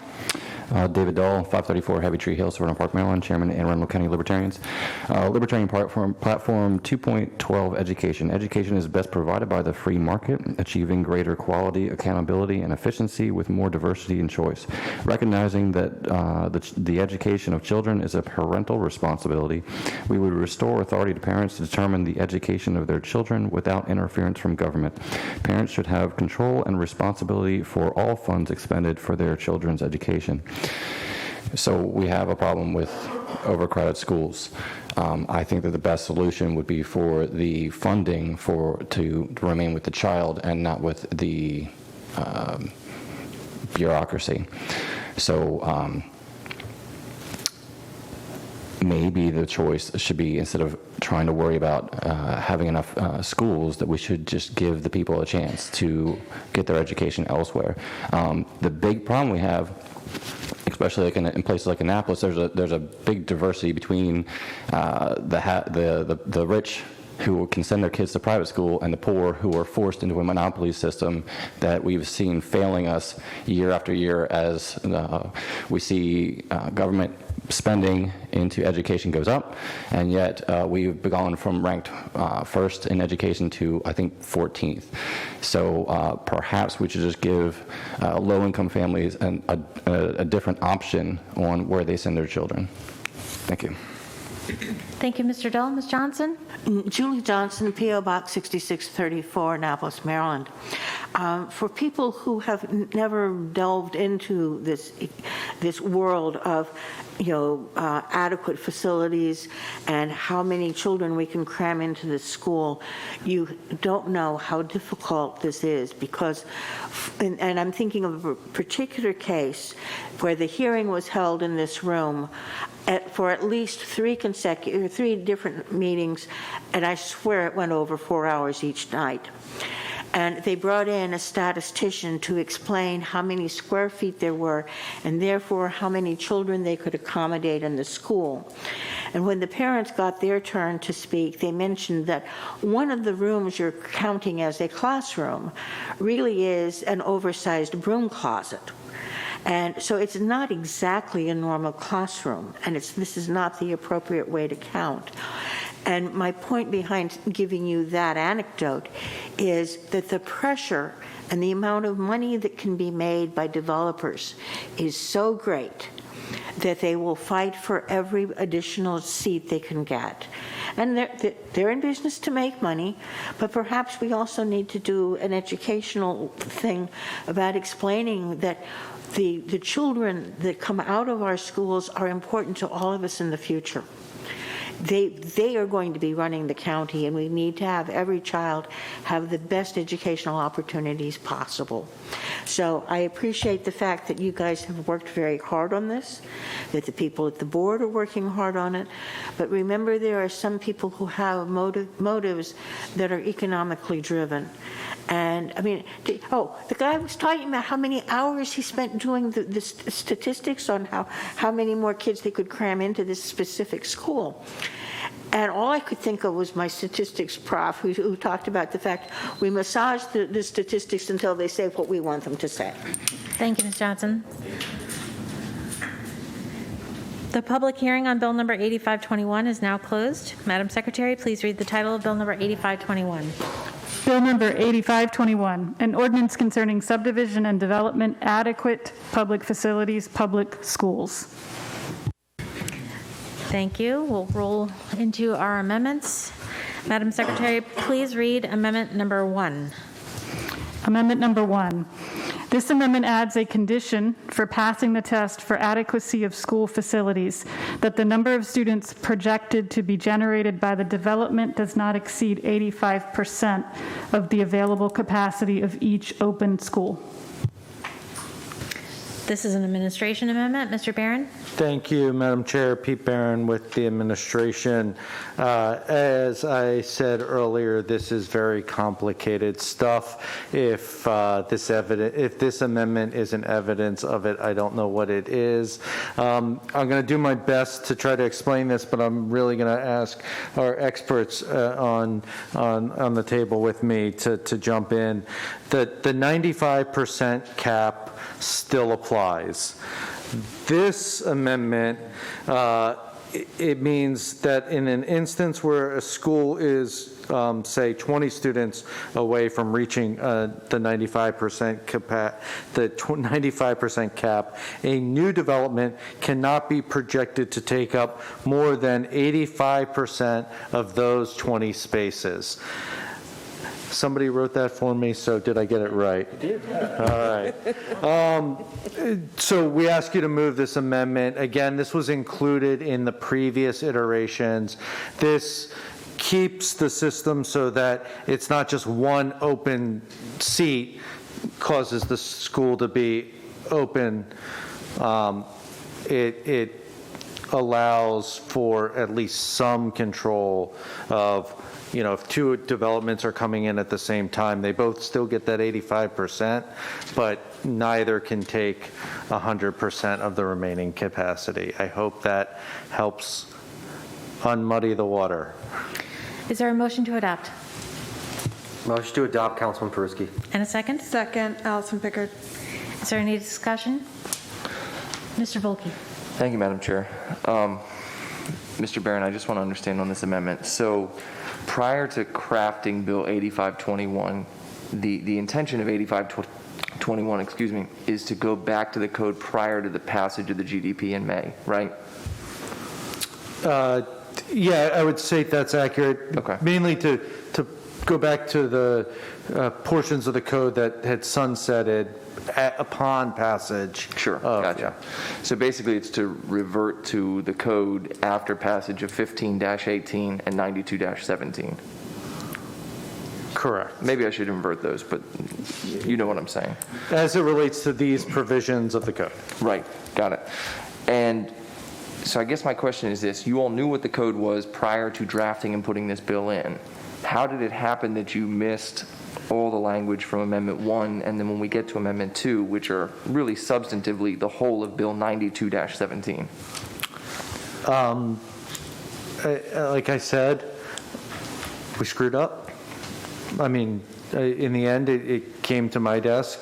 I thought we were re-putting it in, and we messed up. Okay. And you were here 2 weeks ago when we had Bill 8121 in front of the council. You remember that? I think so.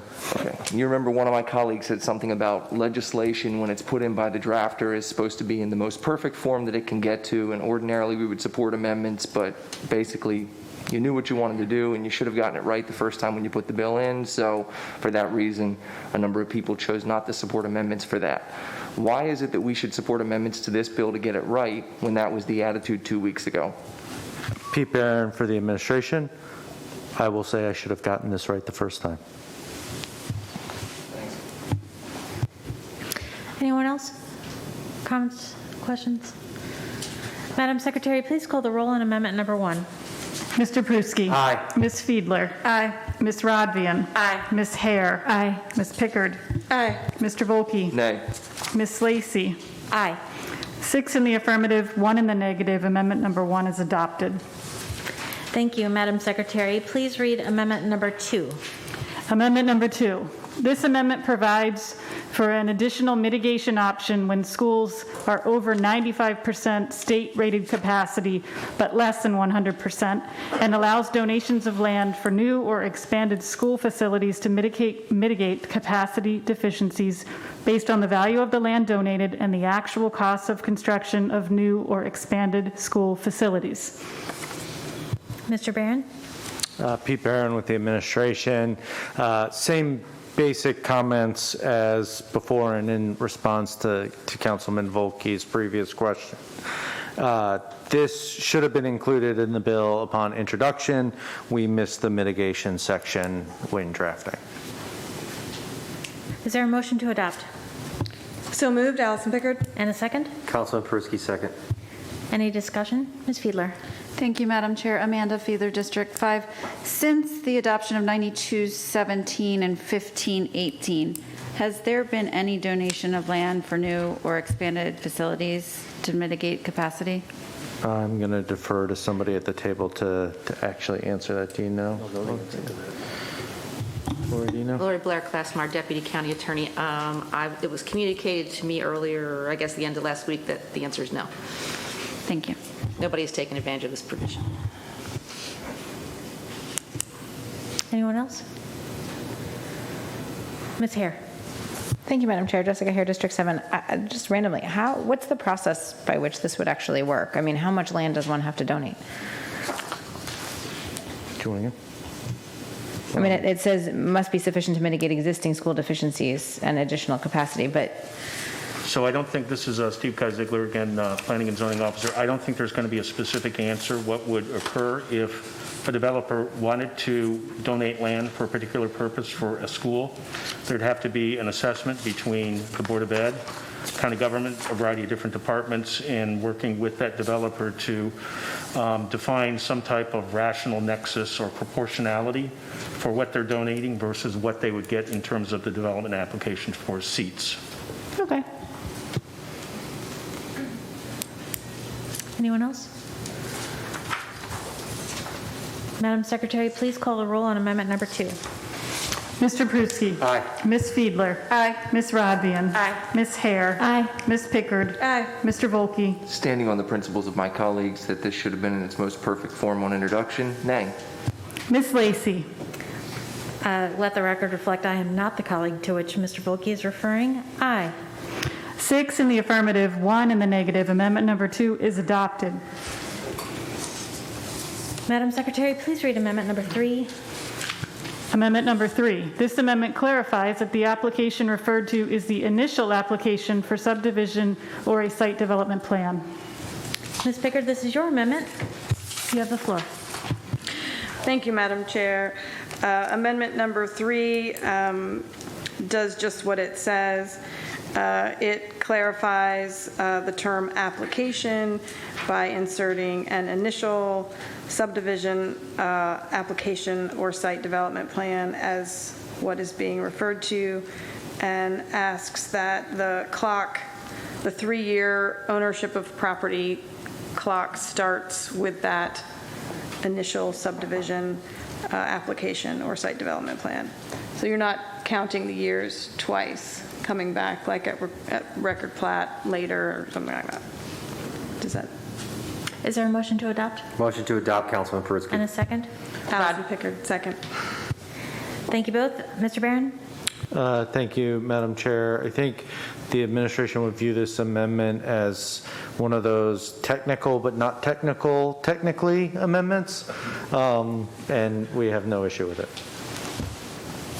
I'm not sure I have any idea what you mean by that.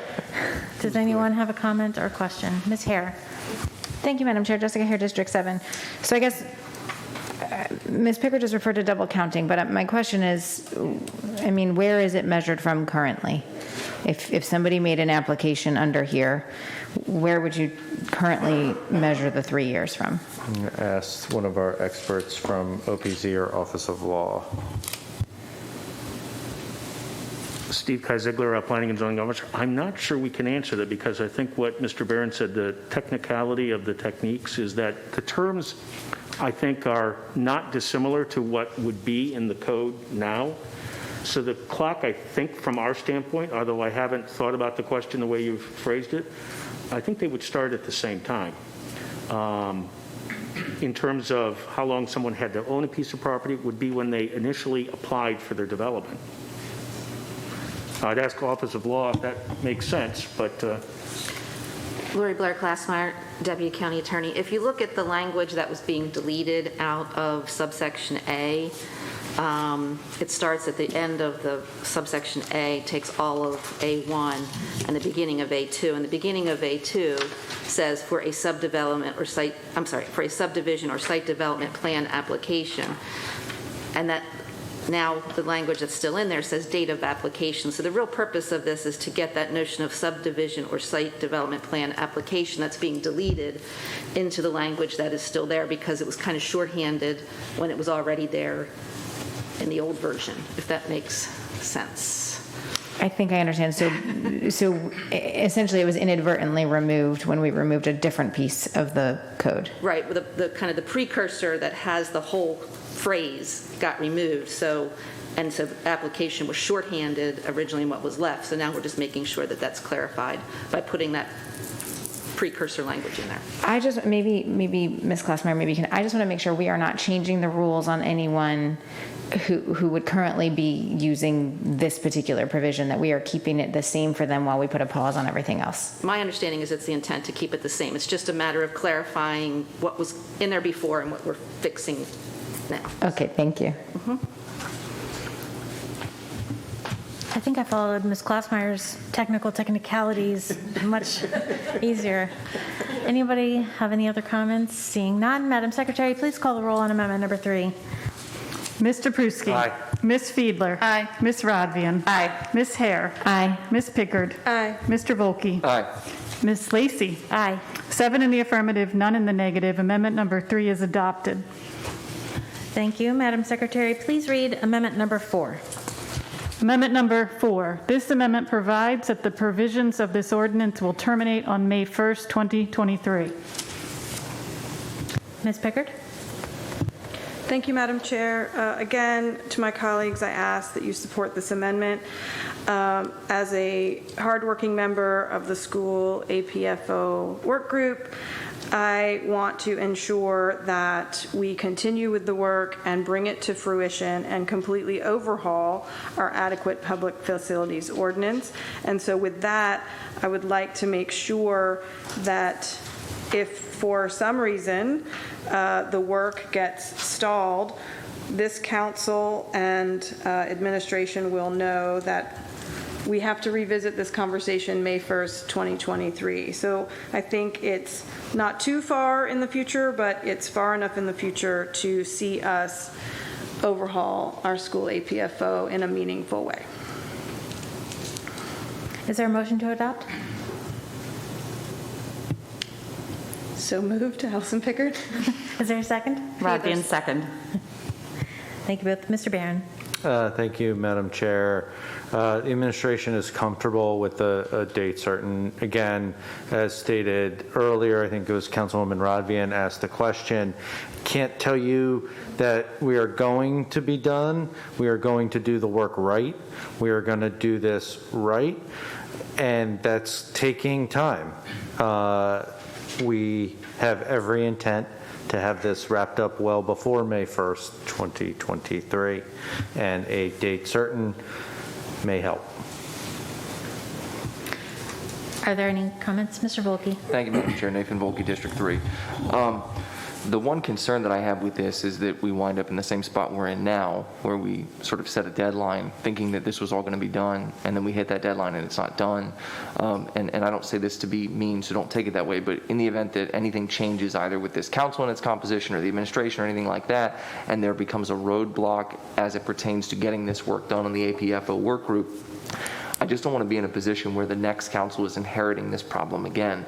So my one concern about this deadline is that we may put ourselves in this exact same position again. I almost wonder if we're better not having the deadline and just seeing when the APFO work group gets done. Does the administration have any thoughts on when we will have something from the APFO work group? I'm not trying to rush you, but I just want to understand that as context for this amendment. Pete Barron with the administration. I think Mr. Kai-Ziegler answered the question earlier. I encourage you to check out all the hard work that the APFO work group is going. Your point is well taken, sir.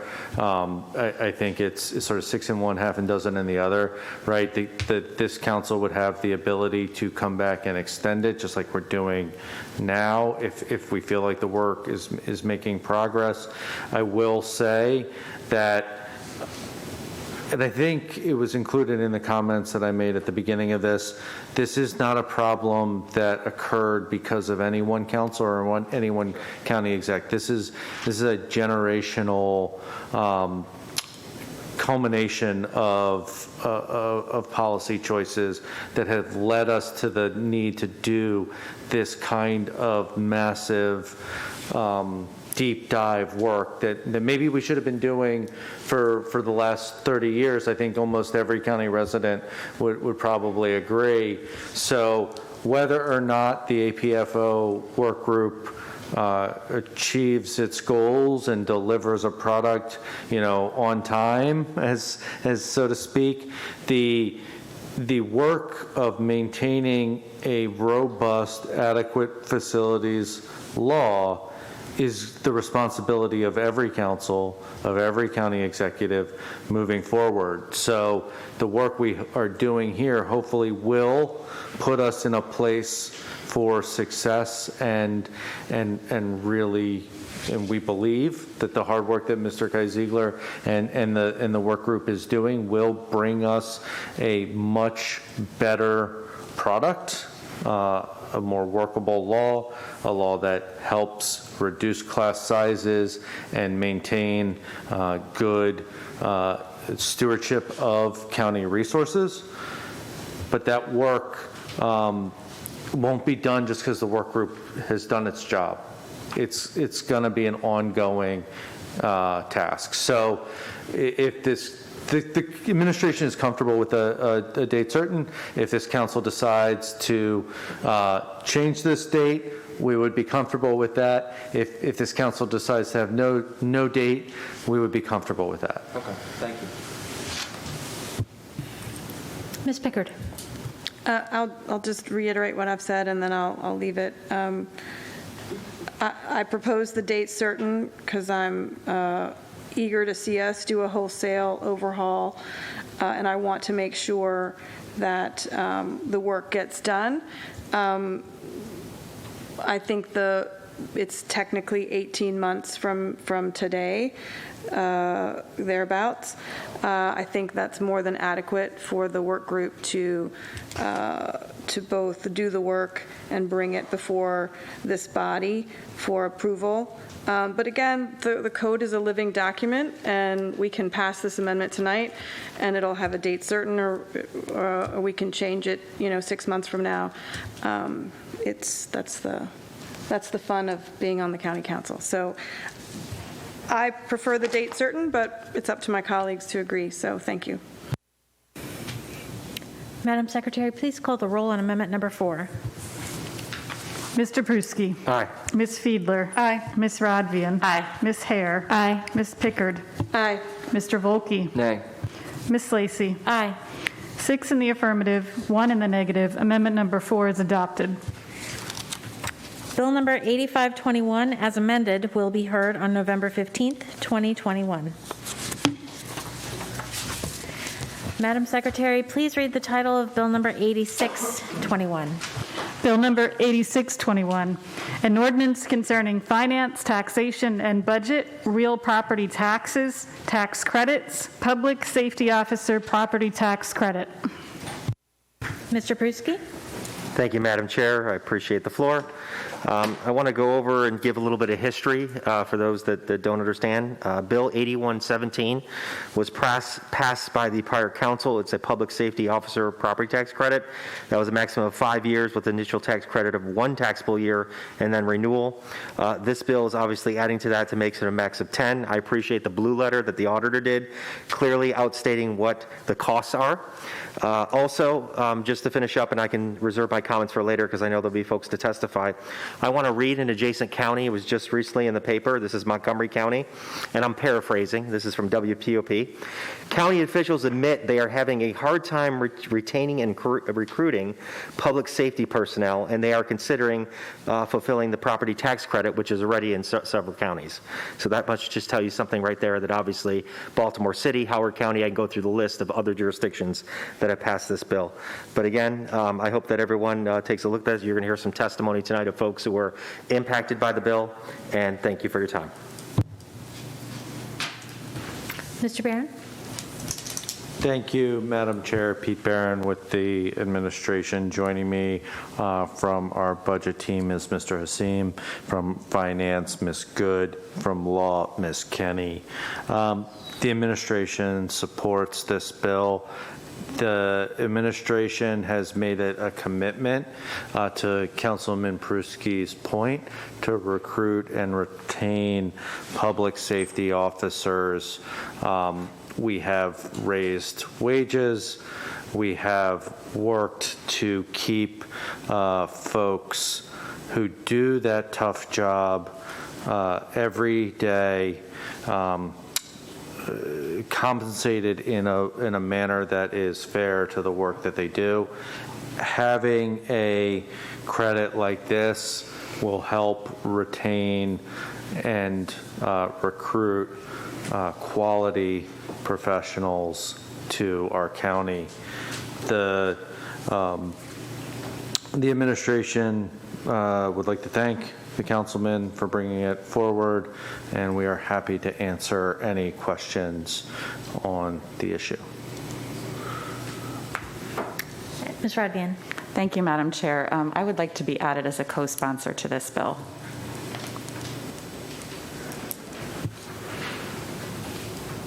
Ms. Pickard. I think I am a co-sponsor of this bill. But... You are. Oh, thank you. All right, why don't we go ahead and go to the public hearing on Bill number 8621. Madam Secretary, do we have any testimony received from members of the public? Yes, Madam Chair, we did receive one submission of testimony through the online testimony tool. It went to all the council members. It's been added to the record. It's also included in the summary that is posted online. Thank you. I have 2 people signed up to speak in advance, and I would invite anybody else who would like to speak on Bill 8621 to please come forward at this time. The 2 who signed up are Kurt Svensson and Fred Fonts III.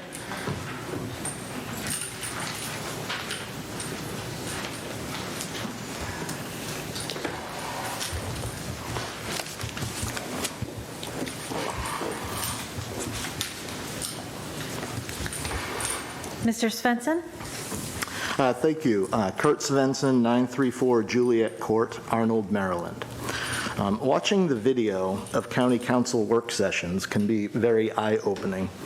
Buried deep within the often mind-numbing content of such archives can sometimes be found very interesting insights. For example, in the 2 minutes starting at the 2-hour 24 mark of the work session video on Bill 8621, I learned that its sponsor and the county executive's administration considers this to be a tweak. Expanding the tax credit bill that costs an average of $2.2 million per year from its initial limit of 5 years per recipient to a limit of 10 years per recipient, yeah, doubling the number of years, that's considered a tweak. That's more than the combined funding of 4 annually recurring Board of Education capital projects: health and safety, security-related upgrades, school bus replacement, barrier-free access. You can only spend it once. Why are we budgeting in January? The county executive has been reduced to offering a COVID vaccine incentive costing over $5 million of taxpayer money because of employee pushback to a vaccine mandate and the insistence by their unions that required testing be paid for by the county, including exorbitant overtime costs. As a county resident, this combination of actions makes me feel, well, it makes me feel like a sap. Thank you for your time. Thank you, Mr. Svensson. Mr. Fonts. Hi, my name is Frederick Fonts. I live at 1244 Needham Court in Crofton. I'm a board member of FODCOP, which is the union for our corrections officers, and I'm here to speak in favor of Bill 8621. I've worked for the county for about 8 years now, and I've been in Anne Arundel County resident most of my life. I was looking to purchase my first home right after the initial bill passed, and at that time I was considering either Anne Arundel County or Howard County, and the tax credit was a significant factor in what made us decide to live in Crofton. I know that I now live in the area that I serve. My income taxes, my purchases, and all of my volunteer efforts help this county. I believe that the tax credit encourages county employees to live in Anne Arundel County, and by having those county employees in the area they work, they develop a more invested interest in the county and the job that they do. Furthermore, this bill isn't a permanent reprieve from property taxes. If someone moved to the county with the plan of using their with the plan to take advantage of the 10-year tax credit, they probably won't be leaving after it's over. Finally, this bill supports all of our public safety members. So I want to take a moment as a board member of the union and as a resident of the county to thank you for including us and offering your support. Unfortunately, our union only has 2 other representatives here tonight. We were hoping to have more, but we've been working about 75 hours a week, so it's difficult to get anyone out here when they're on their own time. But the few of us that are here wanted to be sure that our voice was heard. So I thank you, and I encourage you to vote in favor of this bill. Thank you, Mr. Fonce, and thank you and your colleagues for the work that you do in our county detention system. It's much appreciated. Now, I can't see who. Go ahead. I'm Joe Larson. I am the first vice president of the Anne Arundel County Volunteer Firefighters Association. The Anne Arundel County Volunteer Firefighters make up approximately 1,000 active responders, firefighters, EMS clinicians, support personnel with our alarmers, administrative and auxiliary members who are all Anne Arundel County residents, and what we like to call our hometown heroes, because we serve as volunteers in the county, the communities we live in. We'd like to thank you for considering Bill 8621, the extension for the public safety officer property tax credit. This credit is an extremely valuable tool. I also represent I'm the chair for the Recruitment and Retention Committee, and I've done that for quite a few years. And this credit is an extremely valuable tool for us to not only recruit volunteer firefighters and administrative members and EMS clinicians, but it's also a way to retain those highly trained and experienced people to remain as volunteer firefighters and EMS clinicians. The service volunteers provide, I believe, would most definitely offset the revenue that this tax credit would miss, I guess you would say. And again, I like to call our members the hometown heroes, and we look forward to a favorable outcome with this. And thank you for your support for public safety. Thank you. Thank you, Mr. Larson. Ms. Johnson? Madam Chair, this gentleman would like to go before me, if that's all right with you. And this man has credentials, ma'am. Mr. Atkinson, do you know what you're doing? Please. I do. Go ahead, sir. Good evening, Chairwoman Lacey and esteemed County Council. My name is O'Brien Atkinson, and I am the president of the Anne Arundel County Fraternal Order of Police, and I'm also the chairman of the Anne Arundel County Public Safety Coalition. I'm here this evening on behalf of your police officers and other public safety employees asking for your support for Bill 8621. The Public Safety Officers Property Tax Credit, as it is called, has helped our police department through some very difficult and challenging times as we grapple with staffing issues, a challenge hiring quality candidates, and retaining the quality officers we currently have. Bill 8621 would extend our property tax relief from 5 years to a 10-year maximum. This bill is timed at a moment in our history when the temptation to leave the law enforcement profession is at an all-time high. Pinnacle? Pinnacle. It's at a pinnacle. And when applications for this noble profession are down 60%. I believe that Ms. Julie Johnson will join us in our request to the County Council that you continue to support our communities by continuing to support their public safety. So thank you. Thank you, Mr. Atkinson. I'm not sure you and Ms. Johnson can sit next to each other next time you testify. She's an associate member of our FOP. Ms. Johnson. Julie Johnson, P.O. Box 6634, Annapolis, Maryland. Mr. O'Brien Atkinson certainly knows me well enough to know that I certainly will testify in favor of all of our first responders. We really need these folks through this last 20 months. You know, we've relied on all of these people that serve us, and they do so quietly. People don't notice them, don't realize the huge sacrifices that they make. And so there is another reason. It's not merely because, you know, Mr. Atkinson. I've testified in the past, and I've been approached by members by other first responders who have said to me, "You don't know me, but I saw you on TV, and you supported us." And I can't tell you how much it means to have some member from the public, not an elected official who's looking for ballots and political support, but somebody who just cares about us. So I'm here on behalf of all of those people who sacrificed so much, who put their lives in jeopardy. My brother-in-law is a state trooper. No major holiday is exactly, traditional, because, sometimes you work Thanksgiving, but then, but you don't get Christmas. So that, and this, it takes the whole family to contribute to that and to live with the knowledge of the risks and the dangers that they subject themselves to willingly and bravely and courageously and with such incredible dedication. So I realize the cost is high. But what would we do without them? So I ask you to support this bill. Thank you, Ms. Johnson. Okay, Mr. Atkinson? This panel is dismissed. And if anybody else wishes to come down and speak, please do so now. Last call.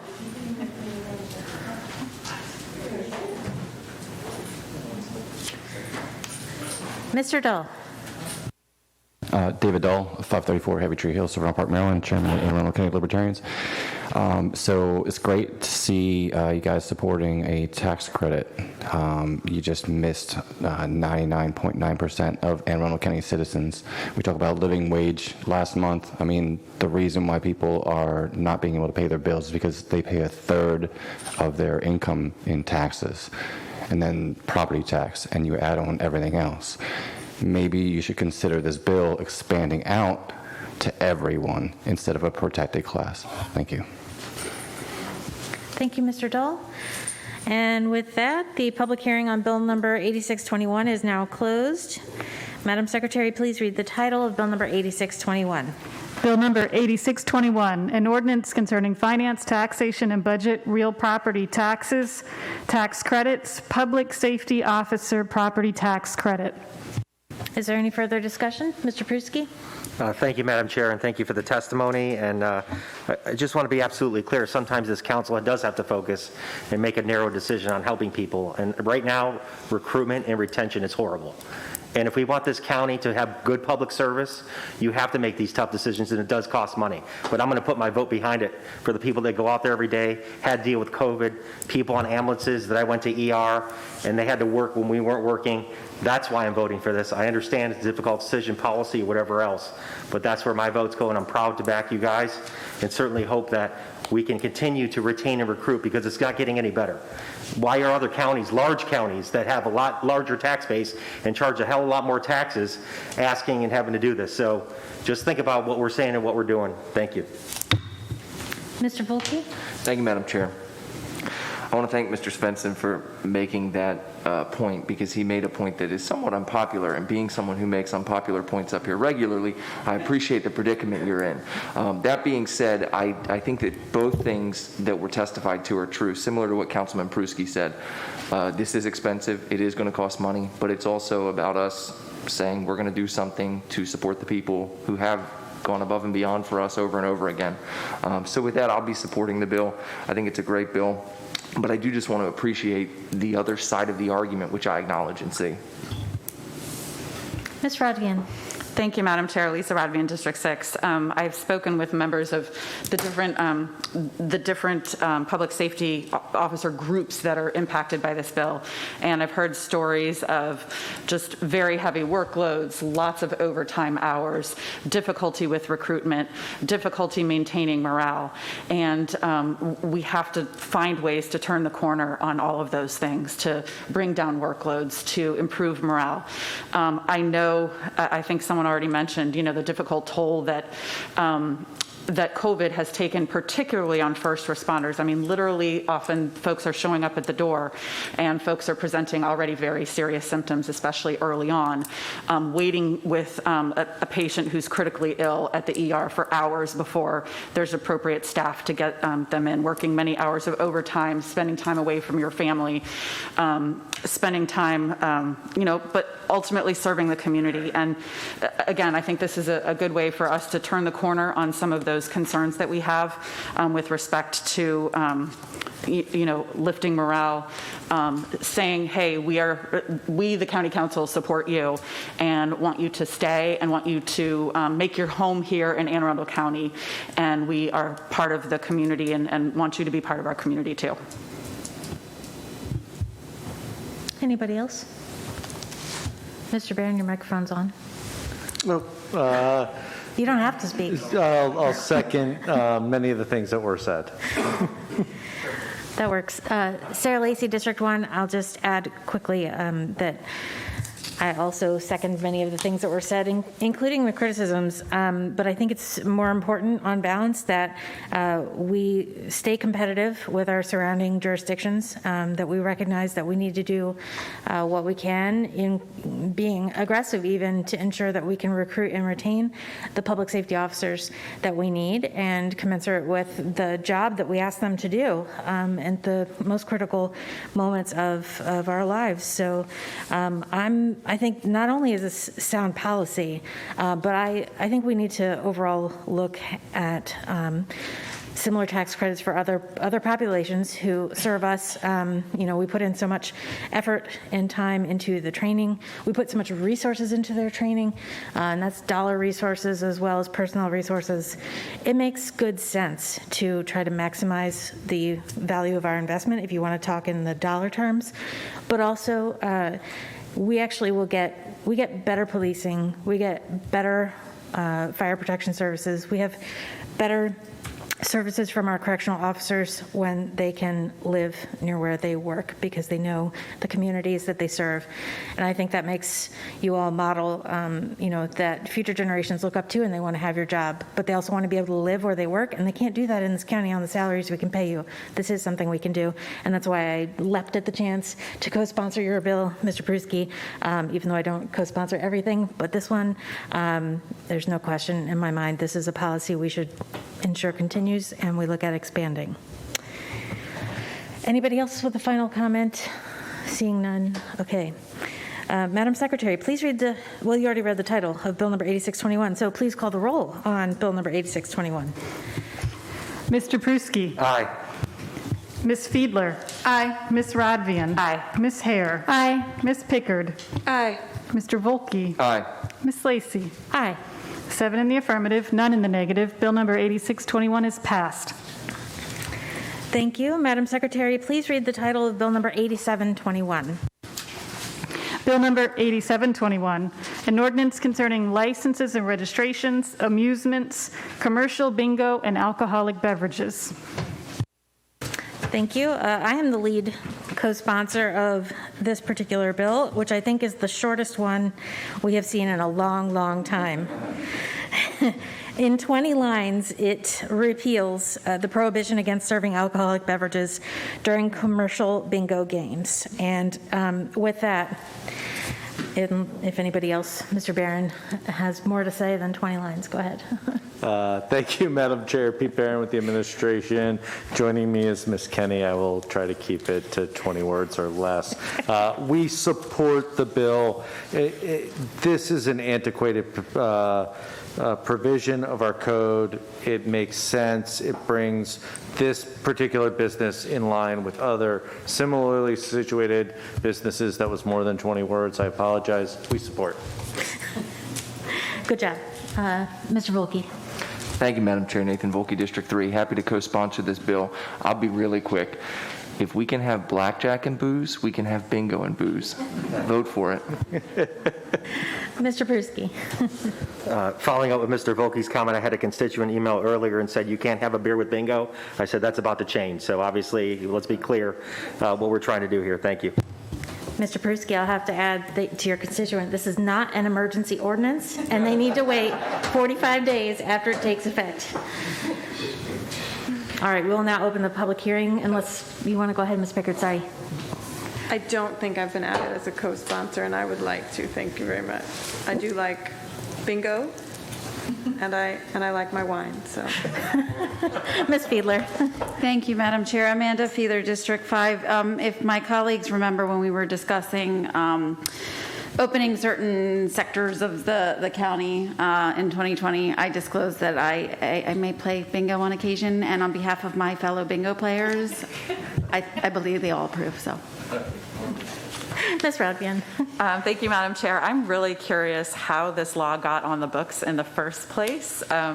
If anyone happens to know, I'd love like a brief synopsis of that history. Otherwise, I'll, go Google it myself later. I'm going to look at Office of Law. In my quick look, we couldn't figure it out. Yeah, unfortunately, I don't know either. I could look into it and get back to you.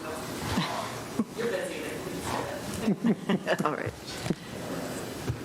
Okay, we'll now open the public hearing on Bill number 8721. Madam Secretary, do we have any testimony received from members of the public? No, Madam Chair, we did not receive any submissions ahead of time. Thank you. I do have 2 people signed up, and I will invite anybody else who would like to speak on Bill 8721 to also come forward at this time. Those signed up are Jared Evans and Randy Clemens. Good evening. Good evening. My name is Gerard Evans, representing Bingo World, and I live at 3506 Victoria Lane in Davidsonville, Maryland. Madam Chair, members of the County Council, thank you for the opportunity to be heard tonight on 8721. I want to specifically thank you, Chair Lacey, Councilmember Volke, Councilmember Pruski for sponsoring this bill, and now, of course, thank you, Councilmember Pickard. With me tonight is no stranger to the Council. Randy Clements, one of the owners and general managers of Bingo World, is seated at my right. This is probably the shortest bill I've ever testified about, and that's about 40 years of testimony. During the last Maryland General Assembly, we worked to include Bingo World in the statewide sports betting authorization bill, along with the casinos and the racetracks, of course. We were successful. So we would like to offer our patrons a full entertainment experience by allowing them to have an alcoholic beverage should they choose to. Randy's going to give you a little more history and background. I'd be happy to answer any questions. Thank you again, and we ask for favorable consideration of this legislation. Thank you, Mr. Evans. Mr. Clemens. Hi, my name is Randy Clemens, 1608 Braid Hills Drive, Pasadena, Maryland.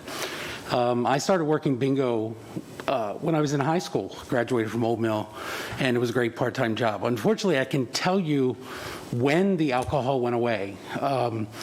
Back in 1983, new owners bought the building and they wanted to remodel the building. And when we reopened back in 1987, the bar was gone. So before then, there was alcohol there. In 1987, there wasn't. I'm not sure what happened in that period to go away, but it did. Like I said, I started out as an entry-level position, worked my way through, became a manager, now owner, and I will pass it on to my children. We've been approved for sport to wagering through the Maryland General Assembly. We just want to offer a complete entertainment value for everyone. As zoning and permits can probably tell you, we've been Bingo World since 1987, and we're very responsible. We realize that it's a privileged license. We would also take the alcohol responsibly as well. We've already been proactive. Every member of our management team has already completed the TAPS program, which is tobacco, alcohol, prescriptions, and substance abuse. We also have numerous employees that have already completed that program as well. So we realize that it's privileged. We ask your favorable vote on this, and it'll help increase the tax revenue. And I can't stress enough how we treat this, and we will treat this responsibly. And our bingo is 18 and above, and we will change to 21 above. And we also have a system that we've already purchased to verify identifications, so that we will be very responsible in making sure that there's no underage alcohol use in our facility. And yes, you can enjoy a beer with bingo, we hope. And we'll use the 45 days to get the beer cold. Thank you, Mr. Clemens. Thank you. Mr. Dole. David Dole, 534 Heavy Tree Hill, Silverton Park, Maryland, 21146. Chairman at Arundel County Libertarians. I want to congratulate you, maybe premature, for this historic landmark bill. And 1983, I was only 1 year old, so I definitely don't remember. So thank you for this small step towards ending the war on drugs. Hopefully we can get to a point where we can drink in public, where we can smoke in public, where individuals can microdose on psilocybins for PTSD, and we can stop putting, we currently have the largest prison population per capita in the world, in the quote-unquote land of the free, but largest prison population per capita. And most of those are minorities. So to the Furious Four, I would just ask if you could talk to your legislatures at the state level who have had a veto-proof majority of the state legislature for 50 years, and the war on drugs has continued.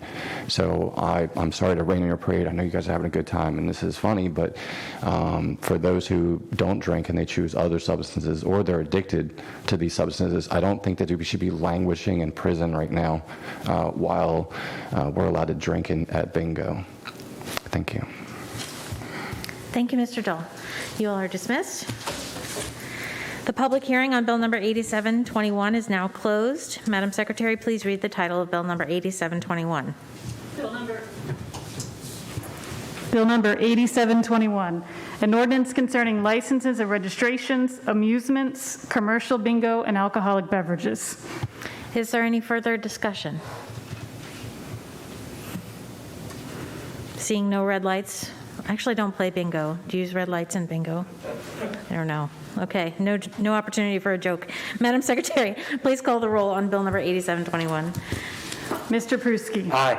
Ms. Fiedler. Aye. Ms. Rodvian. Aye. Ms. Hare. Aye. Ms. Pickard. Aye. Mr. Volkey. Aye. Ms. Lacey. Aye. 7 in the affirmative, none in the negative. Bill number 8721 is passed. Thank you. Madam Secretary, please read the title of Resolution number 5421.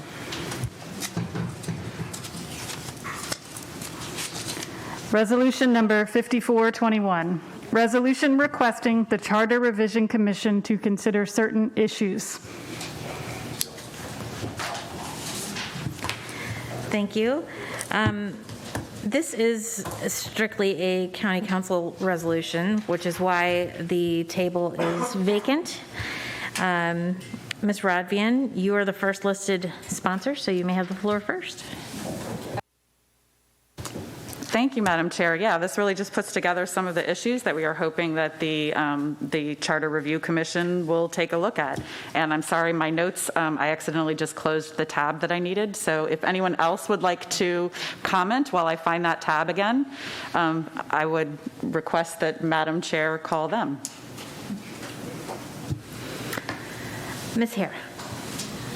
Thank you, Madam Chair. Jessica Hare, District 7. I just wanted to note for anybody watching, there's a list of items in here that this resolution asks the Charter Revision Commission to take a look at. It doesn't suggest a positive or a negative vote on this particular resolution, doesn't suggest an opinion one way or the other by any council member on the actual questions within here. We're just asking the Charter Review Commission to consider this and give us their recommendation. So I just wanted to make that clear. Ms. Fiedler.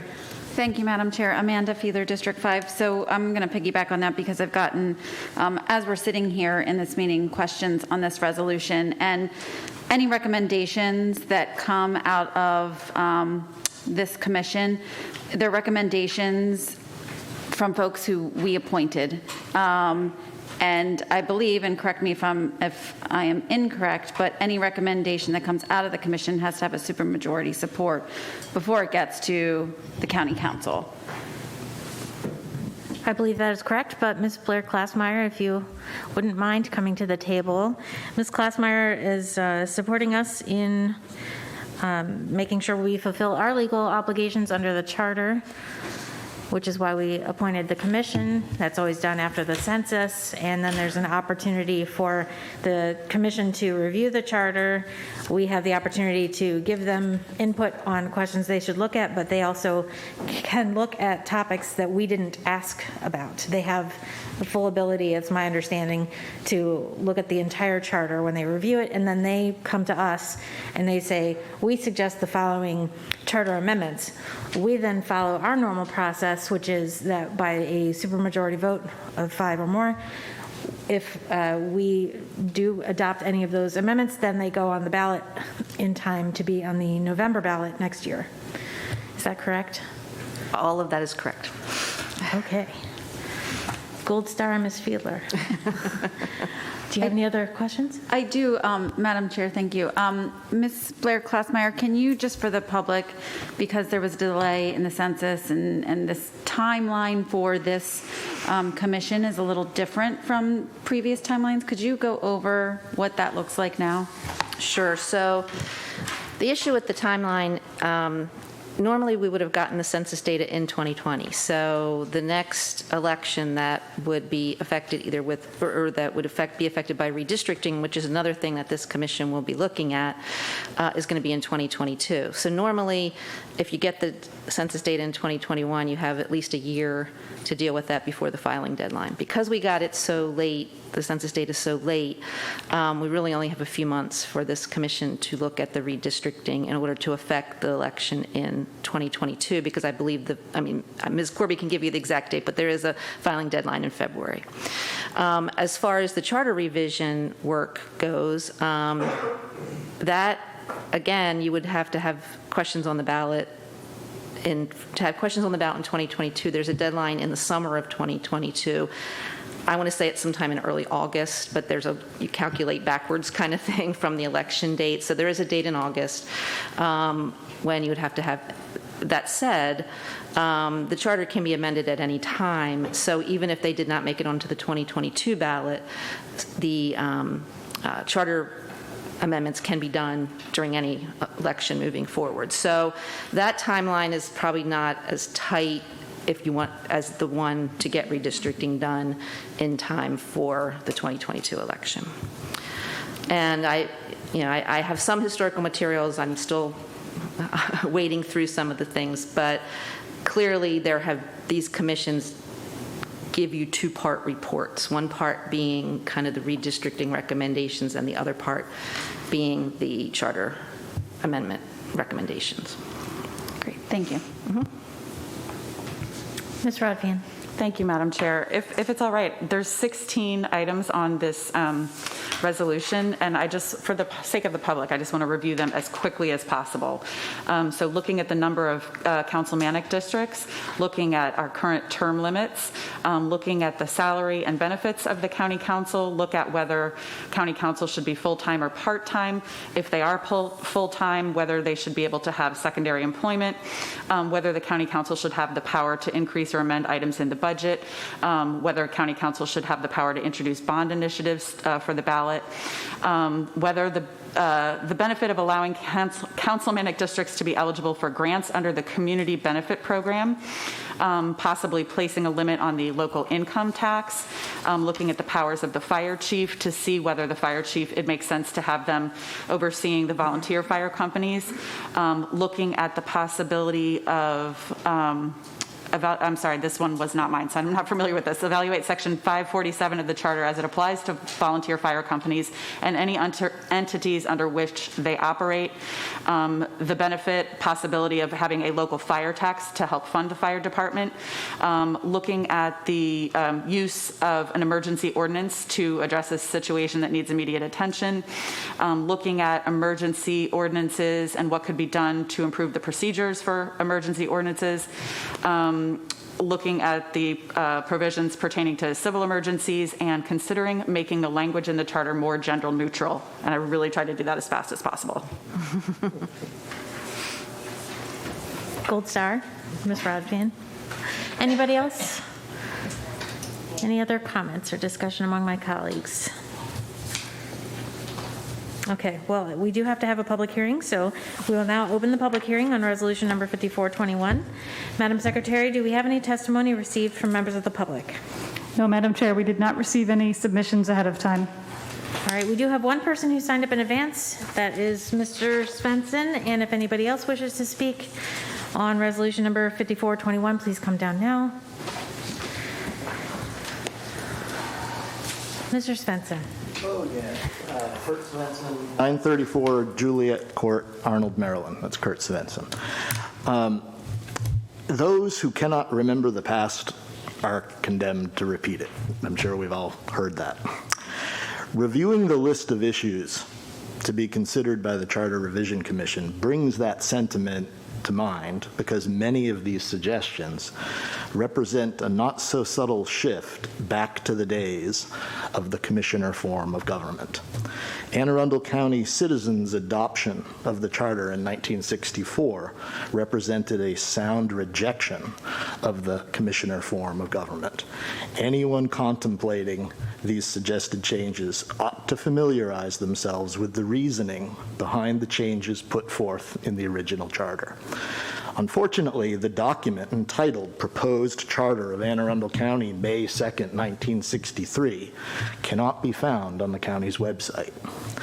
I wonder how many council members over the years and other elected appointed officials have ever even seen that original document. I wonder if the citizens appointed to the Charter Revision Commission are provided that historical basis for their work. I think every citizen of Anne Arundel County should at least have access to this important historical document.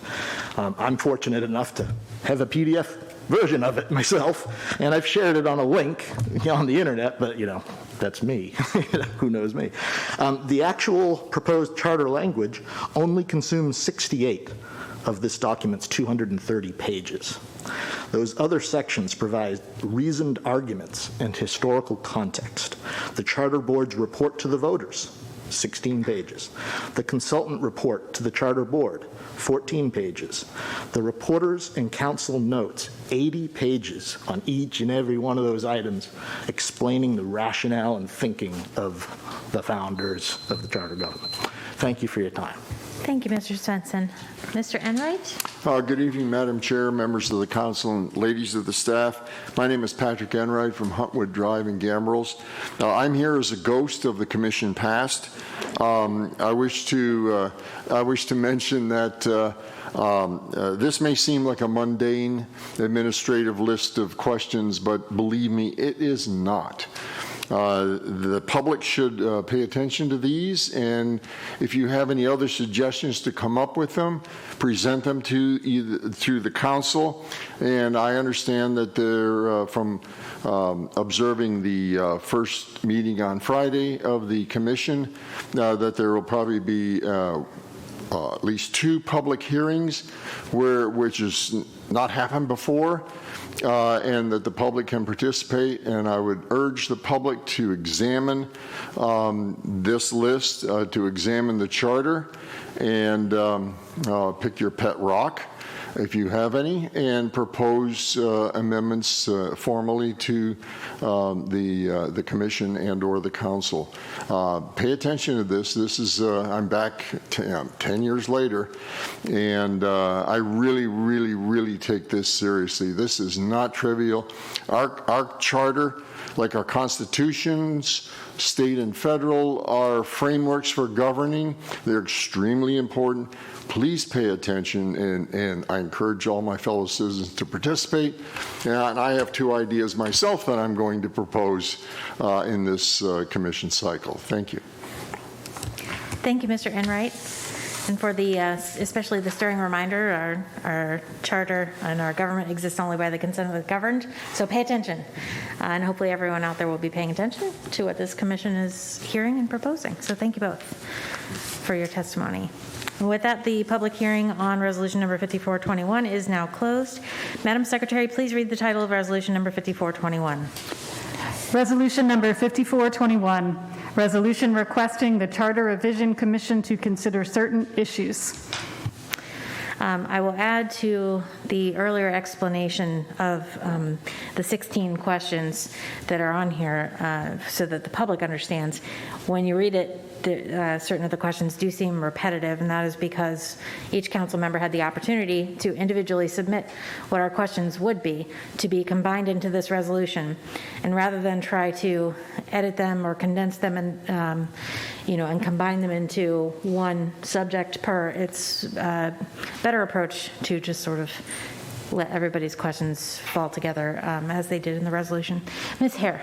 Thank you, Madam Chair. Jessica Hare, District 7. I just wanted to say, I think the suggestion to put the 1963 proposed charter up on the website is a terrific one. I'm not sure if Office of Law can facilitate that or if the administration can facilitate that, but I'm just curious because I think that that is something everyone should have access to, particularly as we're asking them to go to these public hearings and give testimony. Thank you, Councilwoman Hare. Pete Barron with the administration. I'll let Office of Law weigh in if there would be any reason why not to. It is a council document, probably most appropriate to live on the council section of the website. However, we have the technology, we should do that. Madam Chair. Madam Secretary. I've received several requests to post some materials and make it more available to the members of the public online. We are working on that. We have some very old materials and documents, of course, coming back, going back to 1963. Old books, some of them are deteriorating, pages are, tearing. So we do need to be very careful with them. We're trying to do some archival work. We do want to get some of these things posted on the website so everybody can have access to them. They're certainly very useful documents. And when we do this, we will work with the law office to ensure that we're following all the laws correctly, whatever that may be. Thank you very much.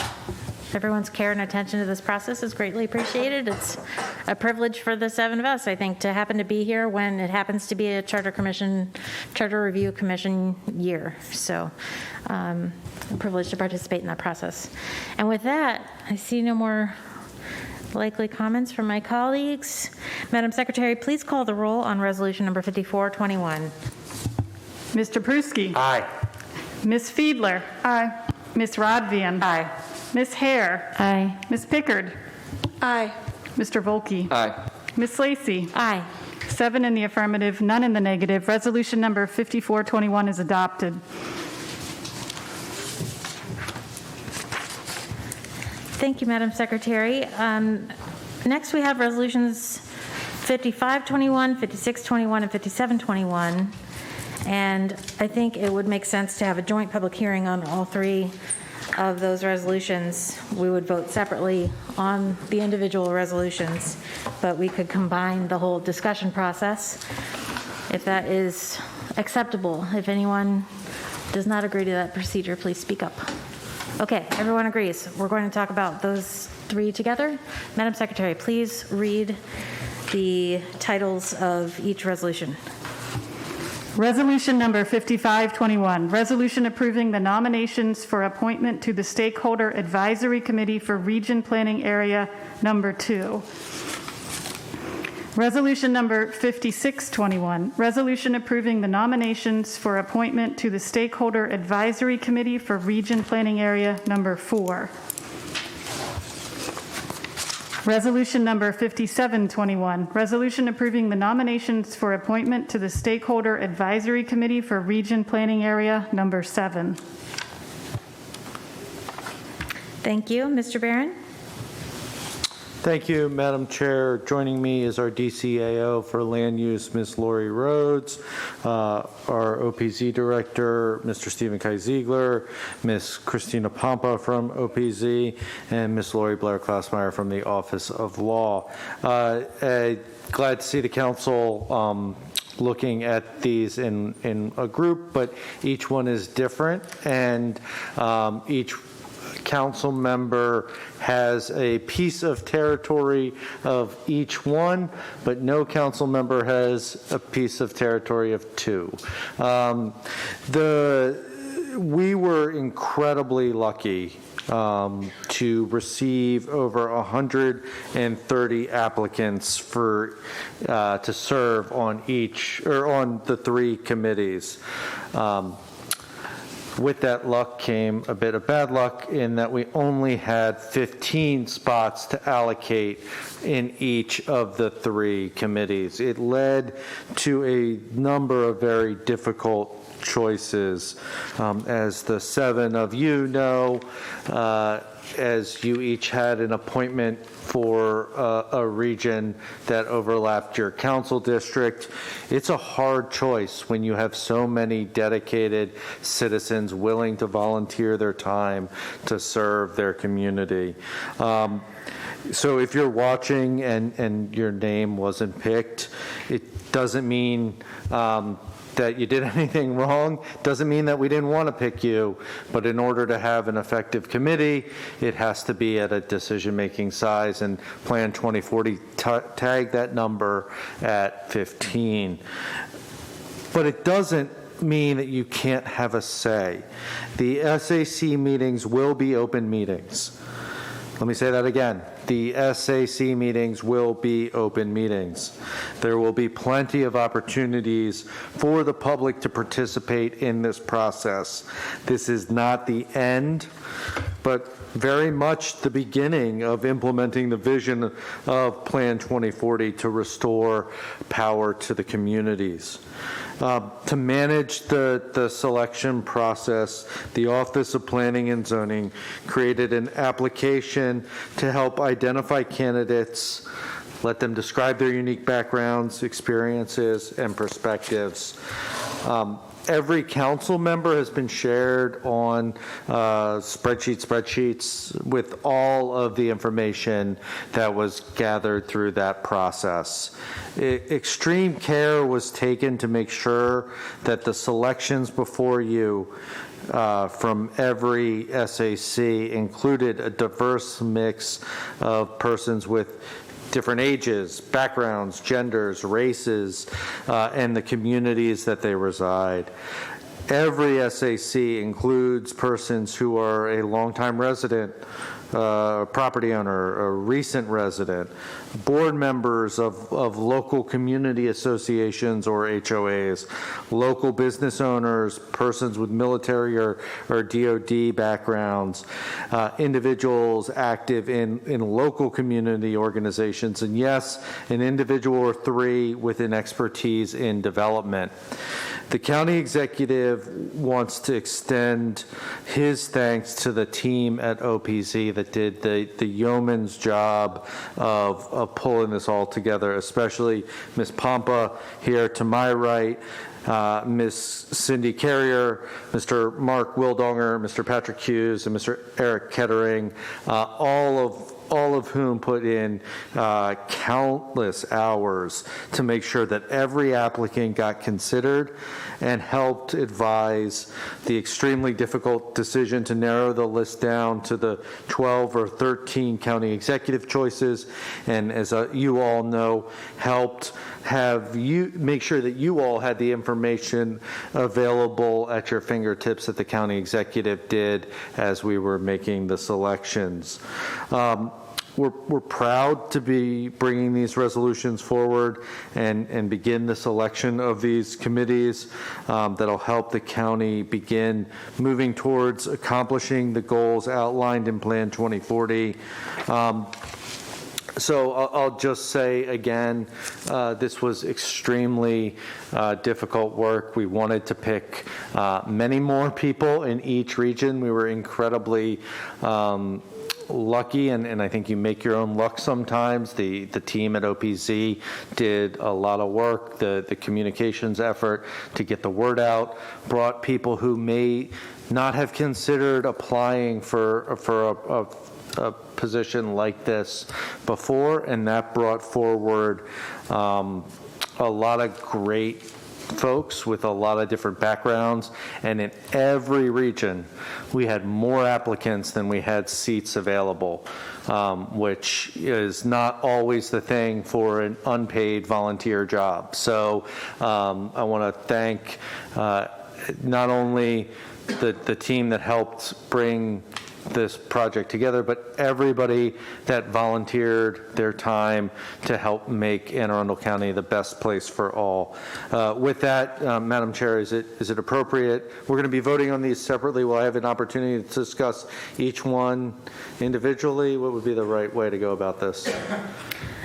I think that's fine. If you have any other introductory comments that you want to make going through each one before we go to the public hearing, I could give a quick overview and the good. team here if needed, if there are any questions. In Region 2, this region includes District 1 and Council Districts 1 and 4. We had 28 applicants apply. In Region 4, it's Districts 2, 3, and 5. We had 60 applicants apply. And in in Region 7, we had Districts 6 and 7, and we had 48 applicants apply.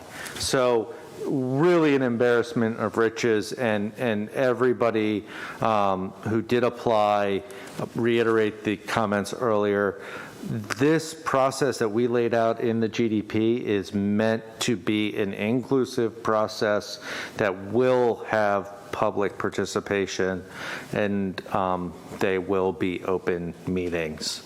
So with that, we're happy to answer any specific questions, but the folks who put this together really did an excellent job trying to balance this. It was not easy, and I think we've hit the sweet spot with a number of really great teams that are going to be looking at each region.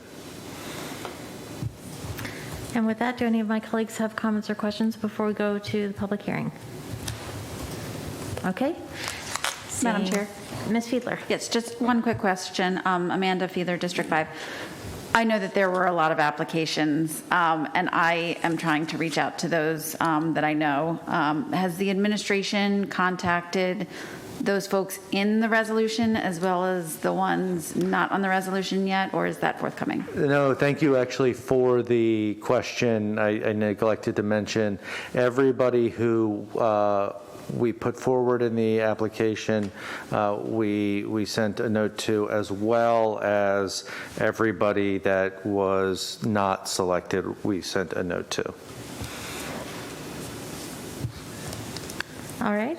We will now open the joint public hearing on resolution numbers 5521, 5621, and 5721. Madam Secretary, do we have any testimony received from members of the public? No, Madam Chair, we did not receive any submissions ahead of time on resolutions 5521, 5621, or 5721. All right, and I do not believe anyone signed up in advance, but I know there are people in the audience who would like to testify. Please make your way down.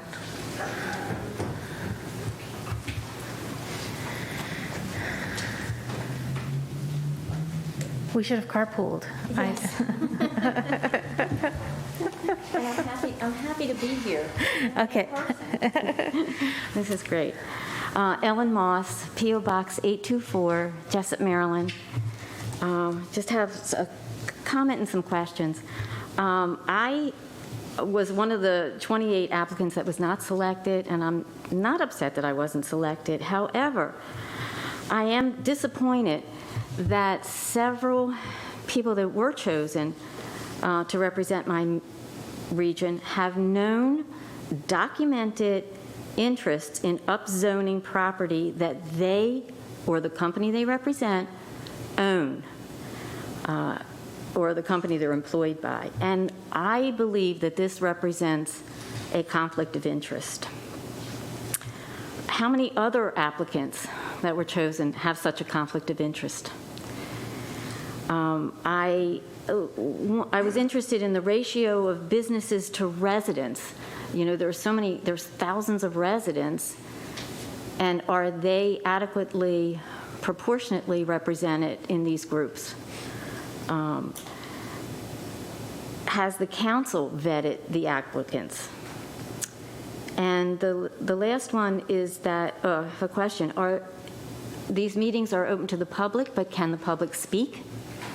I know the CLC meetings were open to the public, but they were not allowed to speak. So as a representative of my district, or as a community leader in my district, am I allowed to speak at these meetings? And the last question I have is, why is this a resolution and not a bill?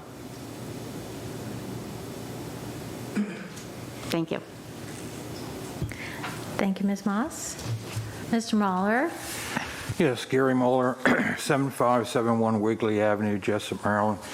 I think everyone here knows my position after all the emails you got passed during the GDP deliberations.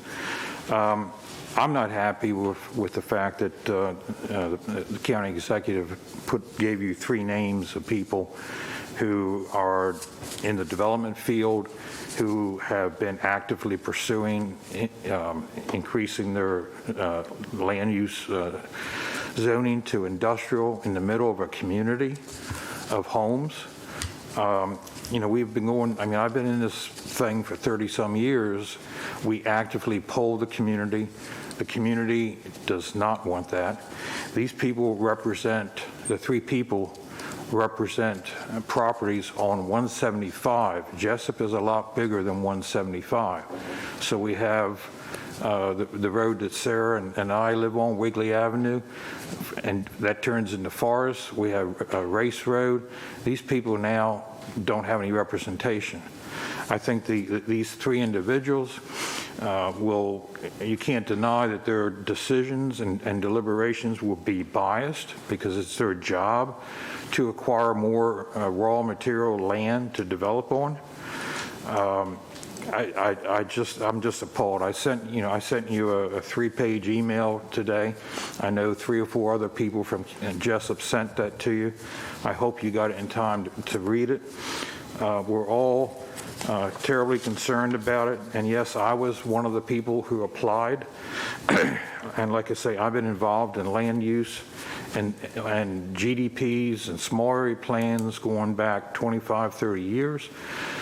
I've been involved and appointed to Planning Commission in Delaware, been a planning town commissioner. I served on the CAC. I find that my abilities were very unique, and I'm appalled that I was not selected, although it makes my life a lot simpler now. Thank you, Mr. Mahler. Did anyone else wish to testify on these resolutions? I'm not sure I see any other members of the public. Okay. The public hearing, the joint public hearing on resolution numbers 5521, 5621, and 5721 is now closed. Madam Secretary, please read the titles of each resolution.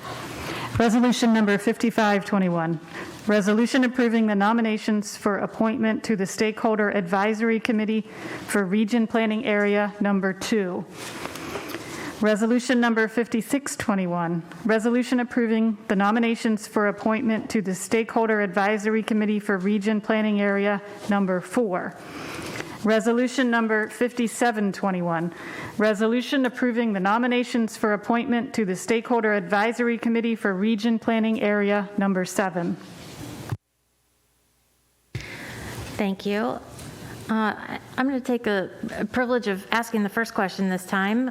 Sarah Lacey, District 1, and since a couple of my neighbors made the trek down here to Annapolis and have hung out with us this late this evening, Mr. Barron and anyone appropriate on the panel, can you address the concern about a conflict of interest, and what might that mean in the context of a stakeholder advisory committee, as well as what is the procedural, I suppose there must be some sort of procedural guardrails or something that will be applied in these committees. So if you could address those topics, please. Happy to, Madam Chair. Pete Barron with the administration. It's a very fair and important question. The question posed was actually submitted not for an opinion, but just to get a read from our Ethics Commission Chair. I'll let Ms. Blair Klausmeyer speak to that. So I'll turn it over to her and maybe add if there's anything else that's needed. Sure. Lori Blair, Class and our Deputy County Attorney. So we did pass the question along to Mr. Batsaris, the Executive Director. And what he said, which kind of reflected our thoughts in the law office as well, is that a stakeholder committee is made up of stakeholders. And so everybody that's on that committee is going to have some interest in some piece of property that is in that small plan or regional planning area, sorry. So therefore, it's not improper to have an interest in a piece of property in the area to be on the committee. If a particular piece of property that you have an interest in is being discussed, then it may be proper to recuse yourself from that particular discussion. But overall, there would really not be a conflict as a stakeholder. And Madam Chair, if I may add, the county executive and I think the members of the council, as you chose yours, we all looked at making sure that there was the appropriate balance on these committees.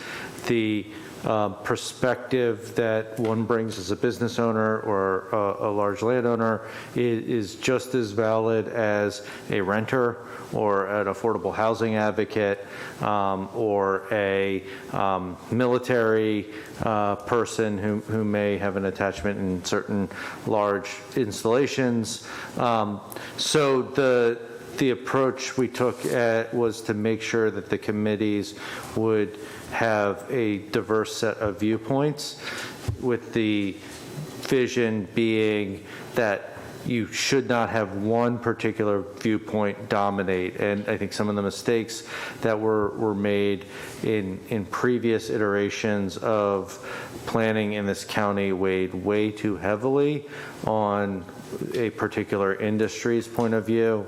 The goal of this, and you can look at the makeup of the people that were selected, each and every committee has a balance, so that we did our best to include voices that represent communities, community associations, and came from all parts of the region. So while some people may have wanted to be appointed, I feel for them, but the meetings will be open to the public, and we will be having some process for public comment. I can't say that it'll be in every meeting, but there will be public comment available.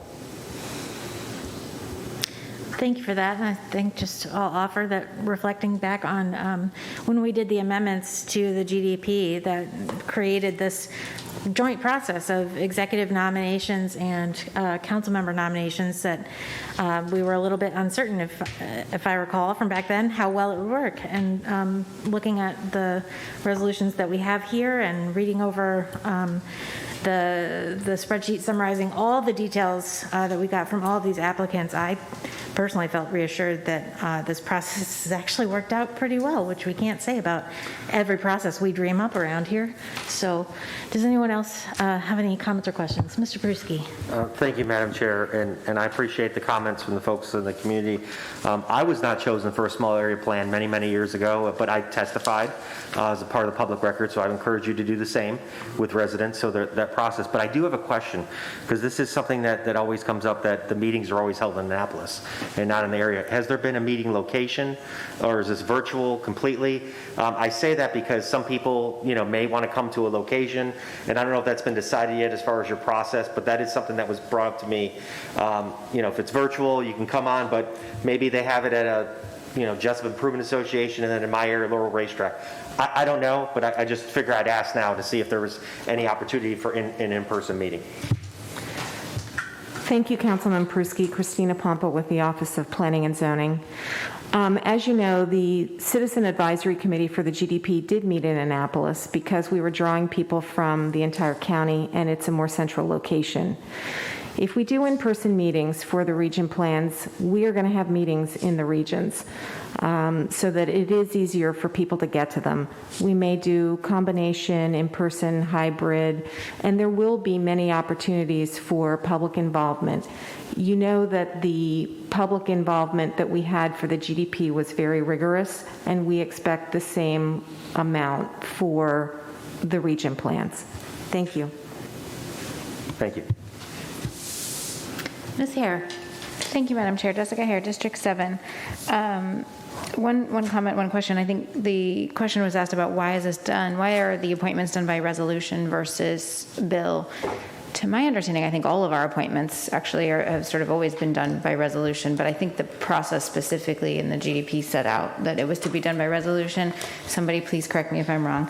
And then I actually thought this was a very interesting question about how many of the people on here were residents versus business owners. So I started going through counting just to see, and for each Resolution 5521, which is Region 2, I count both property owners and property renters that 13 of the 15 are residents. Some of those may also be local business owners, but 13 of the 15 are residents. In 5621, I count, it looks to me actually like all 15 are residents. And then and that is Region 4. And then in 5721, Region 7, it looks to me like 14 of the 15 are residents. So I just put that out there because the question was posed. I thought it was a very good question. So I'm just curious. I thought it was helpful to count. Pete Barron with the administration. I trust your counting skills. I think to reiterate, the county executive, and I know each of you took very serious the responsibility to make sure that these committees truly are regional planning committees. And in order to do that, you need to have boots on the ground, as they say. And to your legal question, I know we do all appointments as resolutions. As to the GDP, turning over, and I think Ms. Blair Klausmeyer is shaking her head yes. Yes, so under the revised version of 182103 that was done in connection with the adoption of the GDP, it does specifically say that their members are appointed by the county executive and approved by resolution of the county council. So that's why it's being done by resolution. Thank you. Ms. Fiedler. Thank you, Madam Chair. Amanda Fiedler, District 5. So the Stakeholder Advisory Committee, when they finalize their recommendations, they are recommendations that will come to the County Council, and much like the GDP, the public will be able to testify and ask us to support or amend, what have you. So this is not, putting the group together is not saying, now go and do your work and you tell us what we're doing. I mean, there's going to be more time for interaction from the public is what I'm trying to get to. Correct? That is correct. Okay. And if I may ask a follow-up question, now that we're getting ready to vote on the formulation of the committees, is there a timeline for which they will begin meeting and an estimated timeline on when you anticipate requesting their recommendations to you no later by? Pete Barron with the administration. I'm going to ask OPZ to enlighten us a little bit more, but I hearken back to some of my comments on a previous bill, which is this is important work. This is work that hasn't been done, or when it's been done in this county, we've put these plans on the shelf and haven't gone back to them. So we are going to take the time to get it right. A lot of the time, I know OPZ has goals and they're planners and they definitely have a plan for it, but the work is going to dictate, and the work of the committee is going to dictate the speed. It did take us some time after all the amendments to the GDP to put together incorporate all the amendments and bring forward the screening process and the application process that brought us all of those applicants into this, and then to review those applications and bring them before you now. We are intending to get started very, very soon. I'm going to turn now to OPZ to give a little bit more detail on what soon means. So again, good evening, Steve Kizigler, Planning and Zoning Officer. I want to build upon some of the things Pete had just mentioned, is that when we began the GDP process, we used, if you recall, the entire 90-95 day legislative time period. which took more time than we would have hoped, but again, we have these transparent processes where we invite the public in, and there's an enormous amount of give and take and debate. And when the GDP was adopted on May 3rd, we also had 116 amendments. When Pete mentioned that it took us some time, we actually had to use all of the long-range staff and a lot of the GIS folks, Geographic Information Systems, to reconcile those amendments. And that took us about 3.5 months. And then we started, I'm going to say, a very, very robust campaigning process, recruitment process for the SACs. We did not get, I'm going to say, all of the candidates in that we needed to evaluate. There were 2 extensions. The long and short of it was, while we had every intention back in early May of being able to get 3 region plans plus comprehensive rezoning projects in front of this council, at this point, I don't see how that's possible. We are 6 to 9 months, I'm going to say, behind, because we haven't even started the SAC processes. They haven't been selected. We haven't had a kickoff meeting. We need to meet with each one of them on their availability, how we'll meet with them, go through the ground rules so that we understand what their needs are, what their time commitments can be. But generally speaking, I want to say, to do a region plan in Anne Arundel County will take roughly 18 to 30 months to complete from when you start one. So we're past where we had hoped to be 6-9 months ago back in May. I realize that may not be news that everyone wants to hear, but I don't see a way to rush 3 region plans and comprehensive rezoning in the roughly 8 to 10 months we will have to work on that. It would require the SACs to meet literally every week, and we would not have staff to support them at that level. So I want to make sure I'm being clear this time. I'm always optimistic on what I think we can do based on the information we have at hand.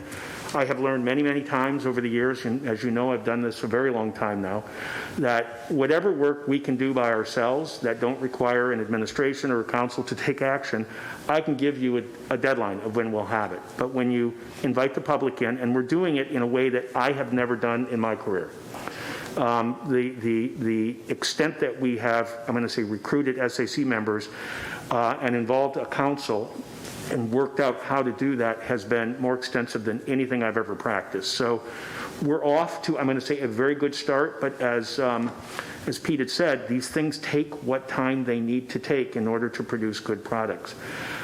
If you go back and think in terms of the GDP, much of the work that we did was really in the last month as things caught up to everyone. There was more interest, there was more questions, there was more amendments, and all of that played into how that GDP was adopted, number of amendments, and how long it took to reconcile them. So I want to be clear, I can't give you an exact date. We do not have exact schedules that would mean anything until we have the SACs seated and starting their work. And even then, you can anticipate some blips, some changes depending on new information requests. And, you know, it's one of the things I haven't mentioned. I'm only giving you a few.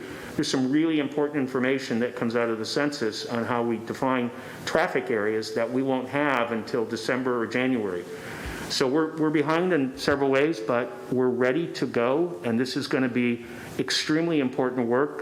This council is going to have a lot of say and input in the next 9 months, 10 months, and hopefully we're going to produce extraordinary results that, you know, a council will be able to adopt. Madam Chair, may I ask just a confirmation follow-up? Yes.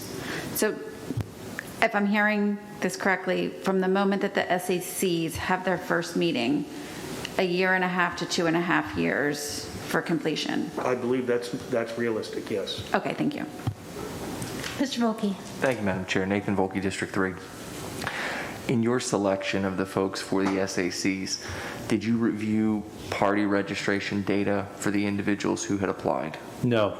Okay. And the reason I ask is I have looked at it, and it seems to skew very heavily in one direction. Particularly, there are a lot of people who are registered Democrats, so I'm just curious if that was happenstance or intentional. That would be happenstance. Okay. Thank you. For clarification, since Councilman Volke, since you looked it up, do you mean you looked up the registration data for everyone who applied or only for those who were selected? Those who are in the resolution. Okay, so that doesn't really tell us, in my mind, that doesn't really tell us anything. Okay, well, does anybody else have a comment before we go to voting on the specific resolutions? Okay, seeing none. Mr. Barron, how do you want to do this? You had some specific comments that you wanted to make, so let's just say about each resolution, correct? I think we've covered it, Madam Chair. I'm happy to indulge in any specific conversations on any individual region, but I think we've covered the process, and I don't necessarily think it would be appropriate for us to talk about individual people unless asked. Okay, so let me rephrase. Before I ask Madam Secretary to call the roll on resolution number 5521, did you have anything further to say about resolution number 5521? Please vote for the resolution.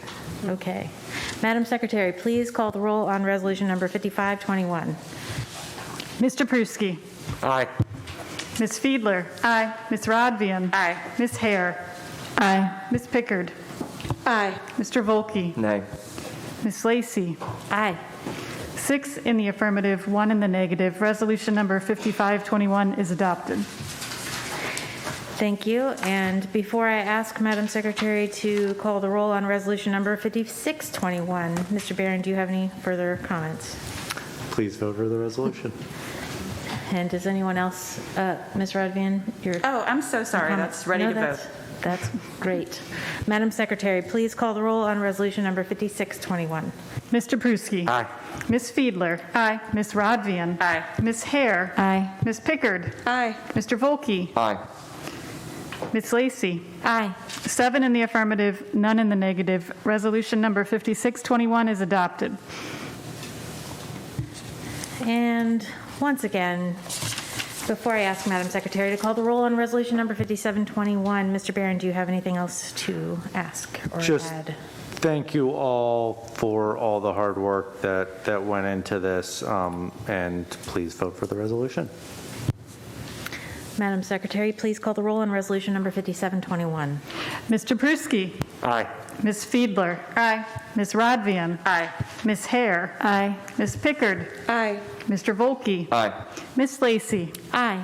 7 in the affirmative, none in the negative. Resolution number 5721 is adopted.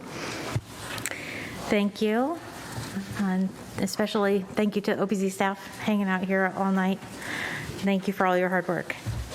Is there any other business to be brought before the County Council at this time? May I have a motion to adjourn? Motion to adjourn, Councilman Pruski. And a Second, Allison Pickard. All in favor, say aye. Aye. Any opposed? The motion carries. The County Council is adjourned until November 9th, 2021. On November 9th, we will hold the annual fall meeting with the Maryland Department of Transportation and the County Executive to hear about the state's 6-year capital budget for transportation projects, known as the Road Show. Following this meeting, we will hold our regular County Council work session. Both meetings are virtual. Please check the Council's website for more information. Thank you all very much, and good night.